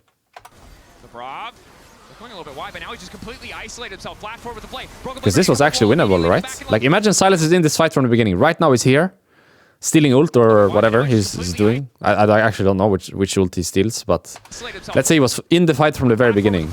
With how close it was in the end, it was winnable, no? Trying to move forward, but 369 perfectly interrupts. Jackie Love shift back over the wall, now able to free fire, but Hansam is firing. Or would they lose anyway? Well. Trap down, redemption coming in. At least it would increase the odds if he was there from the beginning, for sure. Have opted into the blue side and are looking to bring us to silver. They're gonna trade. Like now there's Talia and Azir are already taken off the board. And Sion. They will trade, I think. To be the pick that G2 want to get their hands on. Rek'Sai needs to be banned, no? For the Sion? To force that? Or? Question is, will Top Esports look to remove it with the Aatrox gone as well? Mordekaiser for the Sion. But he's just gonna play Rek'Sai, by the way. Yeah, whatever has been played is banned for both teams. So all 6 supports, all 6 ADs, mids, junglers, and tops, all are out for both teams. Not just the one you played, but also the one enemy played. That Mordekaiser is for Sion. But I think from my experience with LPL teams, they trade here. They just go for Rek'Sai into Sion and Talia mid, and they trade. They actually ban the Sion. Okay, so it's Talia, no? Must be. And I think due to a lot of the more creative, it must be Talia here. An unusual amount of solid junglers. There's nothing else. It has to be Talia. Or Jarvan? Jarvan or Talia. What do you have into Talia if you give the Talia over and play Jarvan? Like Jarvan first. Actually, Jarvan is banned. I'm trolling. What the fuck am I saying? Draven over Talia? Why? I mean, we talked about how lane priority is important, but to lock in Draven first pick, wow. But Talia is way better first pick. No, they wouldn't pick Draven anyway. If you first pick Talia, you would get Draven anyway. You can lane swap the Draven up to the top side to go 1v1 with a lot of top laners. This makes no sense, no? He could have gotten Draven anyway. I would prefer the... Okay, I'm a little surprised to see them shift in this direction just because I felt like Ziggs was such a... Saya, Talia, and Rakan on 3? Wait, isn't Talia Giga here? Talia is good against Rakan as well. They didn't take Talia? Why didn't they take Talia? What do they have into Talia to justify not picking the Talia? Is there some counter I don't know about? Why is no one picking Talia here? Also, Talia is really good against Rakan, by the way. Rakan can't play the game into Talia. Like Nico Talia here, Rakan cannot play the game, by the way. Much more proactive. In the games where we have seen them sit back, Talia, no? It has to be. Do they know something? I don't know. Why are they not picking Talia? This is a look that I think is much better for them. You get Nico, that is guaranteed action. Nico Draven here, so much power. Talia, please. Poppy's fine as well. That's jungle, no? Or top. But now they're gonna pick the Talia, no? They got Syrak and Talia. Didn't they? Sejuani. So they're keeping that alive. Yeah, I'm expecting it in the jungle. There's no way they voluntarily pick a Vi into a Poppy, though. That would be quite the surprise. Neferi makes a ton more sense. This Poppy is flex, I guess. Most likely top, but flex. From my understanding, Broken Blade is like the Poppy player in this team, more so than Skewmon and Labrov. So it's high chance top lane. But in this case, Poppy jungle is good, you know. Poppy is good into Neferi jungle. Cassio ban. Was that the counter to Talia? Is that why you don't want to blind Talia? Because of Cassio? Is this good for Cassio into Talia? I thought Cassio was into Rise, not into Talia. But I think the Talia priority could be very high, you know, banning that out as well. Talia must be banned here. I would be very surprised otherwise. Like, if they give Talia on 4, they're trolling, no? They must ban Talia here. Any ban. It must be Talia ban next. There is no way they're getting Talia on 4, right? No way! G2 still have LeBlanc, so they might be waiting for the Talia. Where's LeBlanc the counter? LeBlanc ban on the Why? side of Top Esports Why did there's a Talia? They banned Talia themselves. But then it brings to the question, So what are they picking on 4 then? Poppy LeBlanc as a jungle mid duo, but it is one of Cap's They were so deep into Fearless. I don't even know what's good anymore. Like, what is a good millionaire here? Ari? They could go Ari on 4. At Worlds, but was comfort for him, and the utility alongside an AD assassin jungler is usually, at least the very least, the conventional choice. Gallia, also another champion who has been completely taken out of the pool because he was played top lane earlier in the series. Rek'Sai ban here maybe? Cream's If you gonna can. need to dig Yorick deep to ban. find I think this is just Ari, no? Or whatever top laner you want. I like Ari here. The Yorick targeted towards 369. Victor blind. It's so hard to tell what people prefer. Because Because into this, you know, Caps could go Aurelion Sol, no? Wouldn't that be like a Caps classic? Aurelion Sol into Victor? I feel like this is Aurelion Sol, no? For Caps. It's A Sol. A Sol angle, I think. Hey, yo, Caps! It's A Sol, no? For sure. Come on. But the question is, Syndra. wow. Okay. Syndra now the lock-in for Caps. Obviously a champion. Ornn blind. Rek'Sai, no? Rek'Sai on 5. And it's Poppy jungle into Nafiri, that makes sense. This is Rek'Sai, no? Or Red Kane. Haha. No, it's Rek'Sai. Now the Ornn has come out too. I love this. Throwing down the Syndra, having some kill threat level 6 on this Victor. This champion with no I actually like dashes G2's to comp a his lot. name. It puts a lot of I like it a extra lot, emphasis actually. on the mid lane matchup here because Gnar. either of them could be prime gank targets, and trying to keep track Over Rek'Sai? of the Nico can get very difficult as well. I actually like G2's comp a lot here. I feel like they made a nice draft. They have a strong bot lane, mid lane winning, counterpick jungle. He counterpicked himself jungle, because Poppy's good into Nafiri.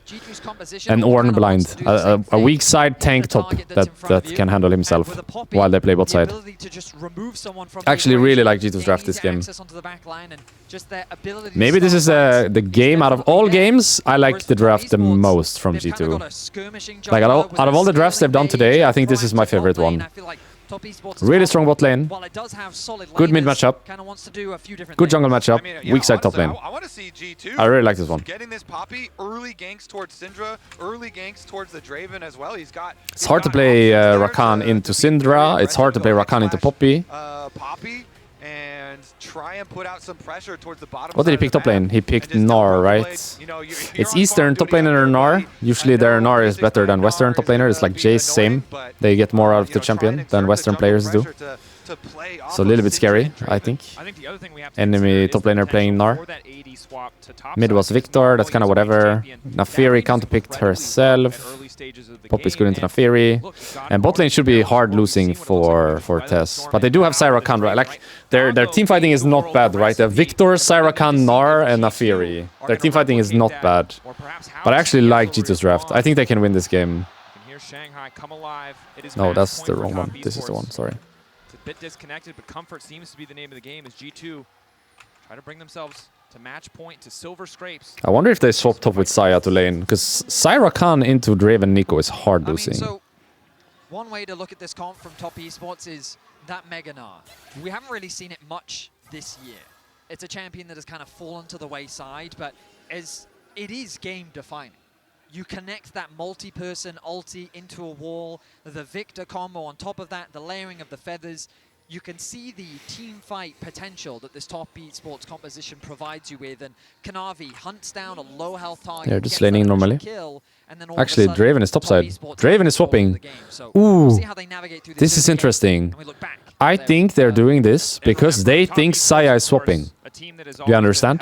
Draven is laning top this game because he thinks Saya is laning top as well. So they want Draven versus Saya top 1v1. But Saya is actually staying bot lane, so now G2 are swapping. already see an early level. But it's just Draven into Gnar. Hansama is being moved up to the top side of the map. Yep, as we're I think this was more so like a predict or a try to predict enemy swap than their own swap. You understand what I mean? Wants to stick around for a fight. But I feel like, isn't Hansama just losing XP top lane? Yeah, he's very late to top lane. The wave dice is 155, by the way. Yeah, he lost 3 creeps. One minion. He lost 3. There's 2 minions, and that's 3. So he's just lost half a wave. 369. Yep, he lost 3 creeps for this. Get level 2 first. But have you read Draven's Q ability? Because it is. And also didn't ward for the Draven, so he can't hit it Gnar A lot here. of additional damage, although the fact that Hansama's not able to get that auto off the ward down, I might be wrong, Betty. Perhaps level 2 power spike. Why didn't the ward top for this? Normally, when you do this kind of swap, you want to have a ward in that lane that Gnar was standing in. In the brush Gnar was standing in, sorry. The dog is back in his own jungle, and he's trying to sniff out the Poppy. Skewmon now needs to make his way out. Navi still has access to the flash, so we'll take the big. Naafiri got all of them, everything. Naafiri got everything, didn't she? I think she got everything, yeah. Feeling much healthier overall. I love that from Kanavi. You just grab your level 2 off your wolves, and then go back to just. He's chasing him now. He's chasing him now into the jungle. The champion here has so much damage early on in the game, as we see. Oh. The Blade, Oh. not keeping him standing. We have cookies, right? Doing their best to hold on here. Love not going to overcommit. But The swap was not the best. We lost 3 creeps. We didn't ward top lane for the Draven lane, so the Gnar could be hiding. Naafiri is fucking our Poppy. Oh. Dashing through. At least he dodged both of the Qs, so he's fine. But Draven is weak side now, and no one can help him until 4 minutes. I mean, really just great awareness from Kanavi. You're already singing his praises, Kobe, and I really just want to double down on that. I feel like they fucked up the swap this game. This Also, why did they even swap? It was to predict the Saya, no? It doesn't make sense to swap Draven out of this lane. Because the strong part about Draven Nico is their laning phase. So them swapping actually makes no sense, if you think about it. It must be to predict Saya swap, no? It has no other purpose. Draven Nico runs over Saya Rakan early game. And you have a Poppy jungle as well, which could easily dive your lane if they're low. So you swapping actually makes no sense. It only makes sense if you think Saya is top and you want to lane into her with your Draven. But even then, isn't it better just to stay bot? Because now the Saya is free farming. So the strong point of Draven Nico is not there. The laning phase that they should be dominating is non-existent. They are not laning. I don't see it. They fucked up the swap for sure. That has not gone the way of G2 whatsoever. Kanavi with creative pathing and nice aggression gets his team. Like they got 0 advantage from this draft now. Because this draft should be like Poppy 3 camp into invade. What this draft should be is Draven Nico dominating bot lane, right? Saya Rakan can't lane. Poppy does like 3 camps bot side, and then she invades bot side. Enemy bot side. If Naafiri started there, then you can dive bot. If she didn't start there, then you can take her blue. Because you have prior bot and your jungle is strong level 3. But this swap just takes everything away. Now they got no advantage anywhere. Jungle is losing, Saya is farming. I guess the only positive thing is Draven got solo XP, that's pretty much it. But otherwise it's kinda sad, no? Saya is just free farming. The good news for Skewmon is that catch-up XP in the jungle is a very powerful thing. He's going to make his way through his blue buff now, make his way towards the wolves, and you can see the experience differential. It's even worse if the Naafiri gets Drake here. I hope they cover the Drake. Someone should ward the Drake. And Kanavi also got a reset. Like if that pink from Caps can go on the Drake would be great.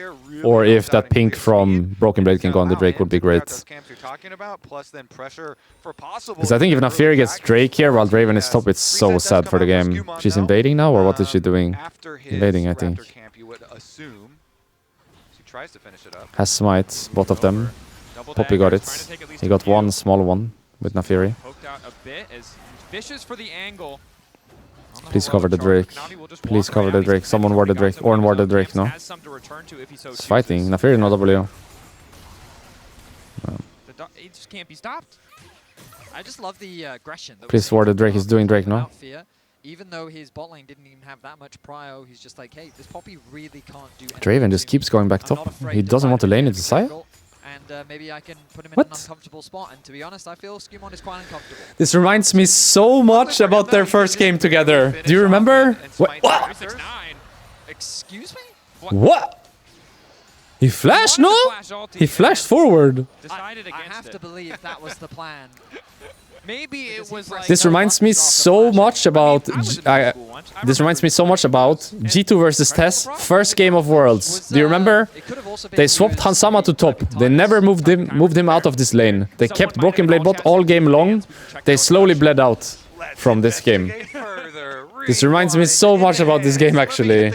Yeah. And for now, we can meme about it. But if in the next 5 Deja minutes he vu. goes down, that's really going to hurt. because Saya he's been free pretty farmed comfortable despite pickaxe laning and double against longsword versus Draven Nico lane. Zero threat. Draven. Now, however, Cap's just trying to clear At this out point, as best he can on handle the herself, no? Like she's out of the she's past the hard part of the game, I think. Because Syra Khan level 6 can win Draven Nico level 6. But Syra Khan level 1, no chance. Level 2, no chance. Level 3, maybe, but low chance. Level 4, probably not. Level 5, I don't think so. Level 6, maybe, you know. Where are they actually sending They skipped all of the hard part of the game. They didn't have to do anything Yeah, and Broken to Blade reach this does have state. his They're just teleport, chilling. ready, so he would have teleport advantage over There's no 369, early but Drake for since that G2. rotation There was you're no talking early about, dive. the There's no lane lane the Hornet is advantage. actually kind of slow to the bottom wave at the moment, and 369 I don't like the plan at all. down there. So he's got But the their comp extra is solid, pressure so already can still make it work for sure. G2 though, taking the time. And Draven cash out can always swing the game, right? Have the Scuttle Crab down. Cap sees some damage there. Skumon Did I ready drop to some flank the frames? wall. What The happened? angle onto Cream to find the stun. Stream died? Getting ready to fight, but they're at a man disadvantage for now. Skumon and Caps on the way up. Remember, the Draven, the potential gold income from It says the my match stream is live, by the way. 4 hours, no break. Now, and they recognize a window of opportunity. Kanavi immediately going to go forward. Hung not able to find the knock. I don't know what happened then. I dropped some frames, but my internet didn't have any issues. That's cash out, by the way. He got the cash out. That swings the game a little bit. This is deep. He can't see it. This is deep. Kanavi still running zoned away from the objective. LeBron pretending to be Is everything alright? Can you see? They've TP'd Broken Blade Stream up died here, for like though, half a minute. and Really? that's just giving 369 free access to this bot tower. It is good news for G2 that they secure first blood and they get those grubs. But 369 on the meanwhile, Sorry about that. Because Because if you go to my videos, it is not a completely one like if you go to my trade for VOD, G2. it's never Still, cut, you know? 4 members of top esports walk That's away weird. from the grubs. Yeah, you kind of It's not like I have done 2 separate streams. It's still live for 4 hours. I'm not sure what happened there. I dropped some frames, but I'm not sure what happened. I'm sorry. Okay, got the cash out on Draven. That's huge. But we look back at the play and the heavy commitment onto Labrov, I think, was a bit of an overforce. Hung flashes to knock up Skumon, but he uses Kanavi to get away to safety. The gravity field Rakan was tries to hinting slow here. G2 away, Surprise, but Hung is Hansama gets hinting. the ult off. Cream Flash W Poppy. Really? The Rakan flash W the Poppy? Spells Kanavi. Wait, let me see this again. Labrov, I think, I was not focused because we were having issues with the stream. What does Rakan do here? Can I see it? Flash W the Poppy? What? Hung flashes to knock up Skumon. Rakan is trolling. Now backing Labrov up as they take control of the Scuttle Crab. Caps continuing to pressure Cream out in the mid lane. Cream low on mana, opted for early MR, knowing how lethal the Syndra Yeah, stream should be fine on my end at least. Didn't cut or anything. Yeah, nice move here from G2. They use this Draven power on the bottom. Yeah, the way to victory this series is really just support gap. Like, this Rakan is trolling now, and he trolled with Karma, and he trolled with Alistar. Come on, boys. Kill the fucking Rakan. Get the... Actually, it's genius, no? It's genius. You pick Draven, and you stack your passive, and you know enemy support will int. So you get guaranteed cash out. It's actually genius. Oh my god, they are geniuses. How did I not see it? Draven versus inting support player, guaranteed cash out. Oh my god. So smart, actually. Yuntal Draven? Yeah, I'm not sure, but he's a Draven guy, so I don't doubt it. If he thinks it's correct, then it's correct. I don't play Draven. Pretty comfortable to do so as G2 continue just to leverage the strength of that Draven. Love that you highlighted that. You should just trust him. It's Hans. He's the Draven guy. Which really does make all He knows what he's doing. in terms of whether or not TES can approach. Yeah, focus support. Focus support. It's guaranteed cash out. Top esports can really do to cross map. Get the Rakan. Finds himself in a similar position to game 2, obviously not as far behind, but They take full tower here. TP late. It's post 10 minutes, so run is fast. Back on the TP as well. Excellent position for G2 to And the 3 grubs here into forcing tower is nice. What if they did this from the beginning of the game, huh? Because I think exactly this play they're doing now got Psy ult, nice. Ult is worth it. Draven ult is not as valuable as Psy ult. But this kind of play they're making right now, right? They could have done this from the start of the game. Draven Nico linking them, Poppy there, Perma, doesn't really have to farm. Can always be active with Poppy. It's nice that they're doing it now though. The grubs help, of course, they can actually break towers right now. Has flash, by the way. Are you sure about this? We don't even have Nico ult, do we? Do we have Nico ult? You have Nico ult? Rakan is inting! Get the Inter! Get the Inter! It's for guaranteed cash out! Ult and Nico! Nico! Why didn't we ult right away? Oh god, we're inting. Why didn't we ult right away? G2. Oh, 369 is insane. He alley. Why didn't the Nico ult right away? For Kanavi to clean it up, comes down and gets 2 kills. If you're gonna ult, just ult right away, no? It's absolutely insane for a play that G2 had been waiting for and prepping for, waiting in the brush. Excellent replay, please. Demonstrated by Top Esports. Because Labrov is behind them, and he has ult. Down. Kanavi will pick up 2 kills. He ulted at the end. He had ult the entire time, right? Put in a position to carry is a great way for Top replay. to claim some control Hello. Here in game 4. If they don't show me replay soon, I'll do my own one. Hansam is strong for Labrov for caps. I don't understand why they don't insta replay in these moments, because nothing is happening. Why are they not replaying right now? Crucial abilities. They're going to need to be careful on the sidelines. You can see the pings like maybe Caps dies here actually. It's on a ward. No ult Nafiri. I think it's fine. No ult Nafiri. It's fine. You can flash out. Worst case. Oh, TP. Orn TP. Maybe. Nar no flash. Well one. And we get bot tower. Not bad. Top laners really want to be bot lane. They TP to bot. Broken Blade assists with the kill. He'll help his team get the first tower of the game as well. Cream will be left isolated. Now replay, no? Now replay. But was Top Esports now being the proactive players? Why are they not showing replay? Pick onto Caps in the bot lane. Nothing is happening. Arrives with a good TP. Yeah, the good TP. Now. Or they get the kill. They get the first tower. I go back. I've been a pickaxe instead. The bottom. Look at this. This is Nico. Has ult, no? They're using spells of Rakan. He used E and W. Ulti available, as is the flash. G2 got this Rakan has no W, no E, by the way. No W, no E. No W, no E, no flash. Nothing. He has W maybe now. No E. And he lives. What? Why don't we Nico ult? Just Nico ult, no on the Rakan, he has no W, no E. The Nico just EQ the Gnar and doesn't ult. When he ults, he has no E. So the ult does nothing. You know when you play Nico, you always do ult into E. If you have no E, you shouldn't ult. So here he uses E on the Gnar, but he just needs to ult and then E and then Q. He uses E, Q, and now he's gonna ult. And now there's nothing. I mean, Gnar saves it. Rakan maybe died. Oh well. The Herald is alive. It's G2 to start off this objective as 369 looks to secure another tower for his team. 369. That should be a free cash out, no? The Rakan did WE on the wave. You know he has no flash from the grub fight. And we have Nico ult. And Draven has full item. He's level 5. That's just a free kill and a free cash out. My big question is going to be, how can G2 play side lanes later on into the game with this Gnar having Trinity Force already for 369? I know he is going to allow TS early moves on a lot of these objectives by pushing in one lane. There's not a lot that Broken Blade can do about it except kind of like... At least they got the first Drake and they got the grubs. Like this first Drake from Tes is really whatever. Really whatever. No one is probably getting soul this game, you know? Absolutely. It's not a soul game, this game. is also not a great side lane champion. So this game is gonna be more about like the lane assignments and putting pressure on the map and taking enemy camp and doing Atakan, So G2 kind of have towers. to cover this Drake side will be lane less important this game because both of them only have one.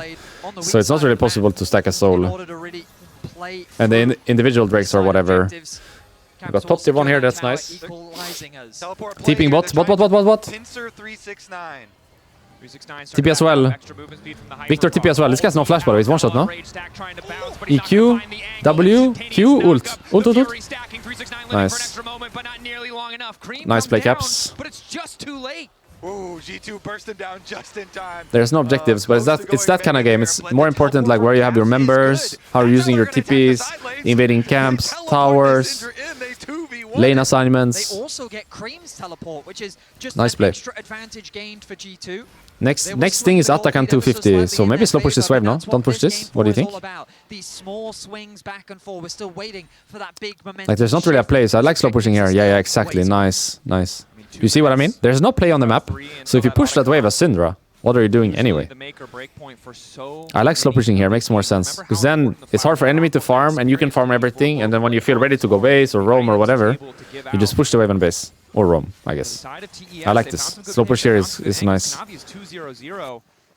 Just depends on what's available, right? Like if there's objectives coming up, you want to push and base.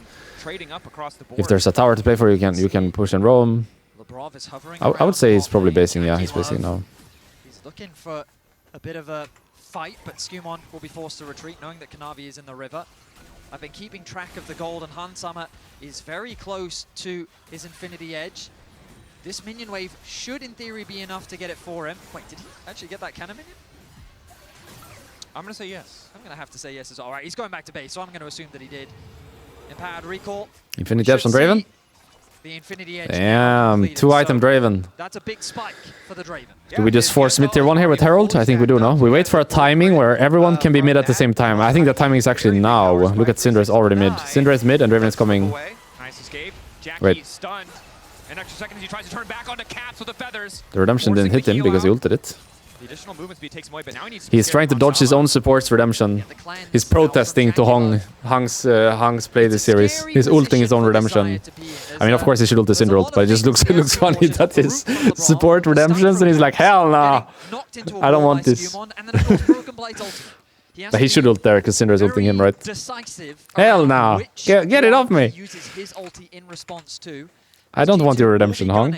For Jackie Love in these fights. Yeah, and Broken Blade with the massive armor stacking here, so Jackie's going. I think they should Herald mid. Yeah. Early armor Yeah. for himself. G2, I like this move with the Rift Herald. They have 45 seconds Atakan as well, bot side. So much Cyan ult, remember? Can you get this right? Nice! And now mid wave into base into bot. Thoughts? How about Ting? Atakan, base and go bot. Is forced to use the quickness. What's the Rakan doing? Taking his time on the blast cone as G2 remain laser focused on They're going mid. I don't like this. I don't like this. Please go back. Atakan. Bot waves. No one is farming bot. What are we doing? Why didn't we go back after the tier 1? Look at bot waves. No one is farming this. Caps is going now, but he needs to base. I don't like this. You know, after the mid play, it should be base, bot, Atakan. Because now he does mid tier 1, mid tier 2, walks bot to farm, has to base still, then go. You see how much time he's wasting? If you do mid tier 1, base, bot, you're ready to fight after the bot wave. But now he still has to base. Now he needs to base TP, I guess. Look at it. You see, now he needs to base TP. But if he based before, then farmed, he's ready to go right away. Maybe he needed the gold? I don't know. 6k, we need to base TP. Are we just throwing the game here? Poppy ult then. Poppy ult. We're destroying the game! The Forge God called, Broken Blade exhausted, knocked out G2, hand delivering the objective to the side of TES. 369. What are we doing? The Hyper Procs coming in, scout of the week, pushing back TES, but G2 Why? losing so Why? damn Why? much. Yeah, Why did we do this? Why don't we Poppy ult? Our Our Syndra hasn't based yet from the mid play. Killed in retreat. I saw Why? HP on that Otacon, and Kanavi is able to get it. Why the flip? Why the flip? What are we flipping for? The game state is alright, no? Syndra could just base after mid tier 1, catch bot, then set up the Otacon, wait for the right timing. Play the Dre, like we had... Why? Why did we do this? With a huge advantage here in game 4. You take a look back at this fight. Our Syndra is basing and we are forcing the Otacon. We're not Poppy ulting, we're not Nico ulting. No one is doing anything. Ornn ulting, nothing. No one is doing anything. We literally didn't use a spell. We have everything when we die. And they could not clutch it. I think G2 just am I crazy or what? What are we doing? Why don't we Poppy ult at least? Or Nico ult? Or Ornn ult? Play to finish and run? Sacrifice one member? Cash out. Cash out. That's something. Do you see what I mean? Like, I don't like to play. I hate to play finishing Otacon there. But if you do finish Otacon, you need to send 1 or 2 members to just fucking int. You need your Nico to just go int. You need your Ornn to just go int. You need your Poppy ult to just... You just need to do something. You can't just look at them if you want to force that. I think it's completely fine to say, let's finish and run Nico sacrifice. Or let's finish and run Ornn sacrifice. I think that's fine. You can make that work probably. It's sketchy. I don't like it. But you can make that work. But if no one does anything, they just walk up and steal it. Maybe they even believed even if we lose members, as long as we get the objective, it'll be a worthwhile... Someone needs to sacrifice then. If you want to play to finish and run, just send the Nico to die. I will say they had a 2k gold lead. Just send the Ornn to die. Someone needs to do something, no? Victor ult cancel the Poppy ult. Yeah, but if you're relying on your Poppy ult to hit the Naafiri, who can W it anyway, I think you're just making a mistake, no? Like playing to finish with Poppy ult as the only thing to zone is not possible, I think. Because it's Poppy jungle that needs to smite as well. If it's Poppy support, she can hide, you know? But it's Poppy jungle, so the Poppy needs to be on vision hitting the Otacon to finish it. If it's Poppy support, she can be hiding and ulting maybe. But it's Poppy jungle, he needs to be there. Kanavi there as well. Hong now has the ultimate waiting for the W from Skumon. Excellent patience for the Poppy on G2. What is Rakan doing? He's gotten involved in the fight. He has his ultimate, but he's hesitant to throw it out. Top esports just playing with their food. I mean, health bar's just getting chipped away. The feather pull from Jack. At least we got the cash out on Draven, I guess. Hansam has enough lifesteal that he starts to heal back up, but neither side wants to pull the trigger on the engage. If they get the TP out from Broken Blade, a big summoner spell, and we talked about how Top esports, it feels like they have an easier time playing through these side like we kind of went over it in the HLE versus Genji series when the Light played Poppy, but in my opinion, Poppy ult, at this level of play, you can't just ult and expect it to hit. You need to either do it from fog, so hidden, or you need to ult flash to make it hit. But I think if your Poppy is in jungle position and you're playing to finish an objective, it's not easy for her to be in fog, hidden, and it's not easy for her to ult flash and smite and whatever else she needs to do. If it's support Poppy, it's much easier, but in this case, I don't think you can rely on your Poppy zoning with ult. Because your Poppy is jungle Poppy. So he doesn't really have the freedom to be hidden or to ult flash. Wasn't very convincing, but thought it might work. Yeah, it's all on Hans. I think he's the one with the gold lead. But Caps can also make the difference, right? Like, Caps is always useful in a game. I don't think we should count him out. And the composition is alright, you know? All things considered, even though they're making some mistake, the composition is alright. They can win this game, for sure. And as I said earlier, there's no Drake stacking or anything like that, so there's no stress in the game, you know? That's why the Otacon play was surprising to me. Because there's no stress. Zero. They don't have to rush it. Or rush anything in this game, they can take it slow. Play as a 5-man when everyone has timing to be together, look for picks, put wards, they don't have to stress anything. This game is definitely winnable. Look at Draven item, Syndra will have 3 as well soon. They can give this Drake if they want to. This game, definitely winnable.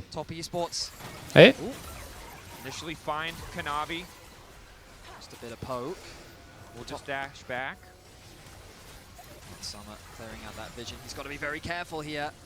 Navi has to wait though. As long as Skumon has access to that steadfast presence, it's really hard for TES to force a fight. Meanwhile, on the bottom lane, 369 Shadow. Yeah, maybe give this Drake, honestly. That or contest through bot. But the problem is, if you go from bot in this case, you run all the way around to try and up to the Drake, they can go Baron. So it's hard to contest from bot side. This Drake specifically because there's Baron on the opposite side. So if they see this play, they just go Baron, always. So you kind of want to contest through mid, which is not really possible. Therefore, I think give angle, correct. For a few moments. They don't have damage though, so... No, it's I think give angle best on this Drake. Because from this point, from this angle, not really easy to contest. And from the angle you want to contest, they can go Baron. So I don't like this contest. I think you're just flashing in here. You sure? Pop build is good, no? Rakan is out. And Victor. Wait, Rakan and Victor went out and they still lost. What? GG. NT. Wait, they knocked 2 people out and they still won the fight. What? I also don't know what we're fighting for here. We're just rage engaging. Brutal. Top esports find 4. 369 is looking to take out Caps. About to go Mega. One more hyper proc, giving him the extra movement speed. One more auto, the boomerang to get it done. Yeah, it's just over. But what are we fighting for here? It's just a rage fight, or? We don't have to fight here. But how did we lose? We got the pop ult on 2 and we lost anyway. We didn't even kill anyone. How? I hate engage. We're fighting over nothing, but... Okay, let's see it. Pop ult hits Rakan and Victor. The ulti is good from the Poppy, but then they can't quite close the gap. Huh. We turn back to live. Another fight breaking out. Labrov is caught. This time Labrov in trouble. GG. 369 there. Kanavi on a rampage. That sucks. They could have won this series, I think. TES, but you said it right. They thought they A had lot the of angle. mistake, They thought honestly. could kill the Fury. They They didn't could have have won the this series. damage in Like, the right Tess didn't place, play and that the good. entire fight fell apart. I mean, Jackie Love and Kanavi, all they had to do was flash away, and that was enough. This was a They winnable couldn't series. chase the rest That's of the sad. fight. Top esports played it patiently. I think no matter what, the Very team that nice won this would have lost to AL or have to feel T1 like anyway. that was the final But fight of the series. A 6.5 semifinals would have been goal nice, lead no? for Top esports, a Baron buff as well. Another pick onto Labrov. Things are falling apart. Would have been for nice, I G2. think. Coming in from Kanavi. Goes intangible and Caps just gets cut That looks down. playable. Everything connecting the reset on the ulti there. Hansama not powerful enough. Skewmon tries to get the space. Draven and gold. it's the cash out. Yippee! TES overeager, the shutdown for Hansama. But Doesn't the really mean pressure anything, still but mounting as the tier 2 yippee. falls. The Baron Actually, still there, can we get the empowering Drake? The remaining members of TES. Just a 1-for-1 in the end. The gravity field Or do coming in too. we all die The ulti anyway? to follow. Oh, fuck, Hung we all with an die ulti anyway. of his own, looking to lock down Hansama, who for now is untouched. The lifesteal is there, and he's living for an extra moment. But here comes Nice play by Hong. I saw that. That was a nice play. He played it perfectly, actually. Nice play, Hong. Here to clean it up. No man left standing. GG. lives in TES. They are Yeah, he did that well, Hong, because many Rakan there would R and then just W on the Draven. But the problem with this is the CC is not as long compared to if you R, run, charm, wait, W, wait. You see what I mean? He maximizes the CC over the duration. If he doesn't do RW, he just runs up with R and then Ws. Nice play, Hong. Nice W again. I guess a better game by Hong this game. GG.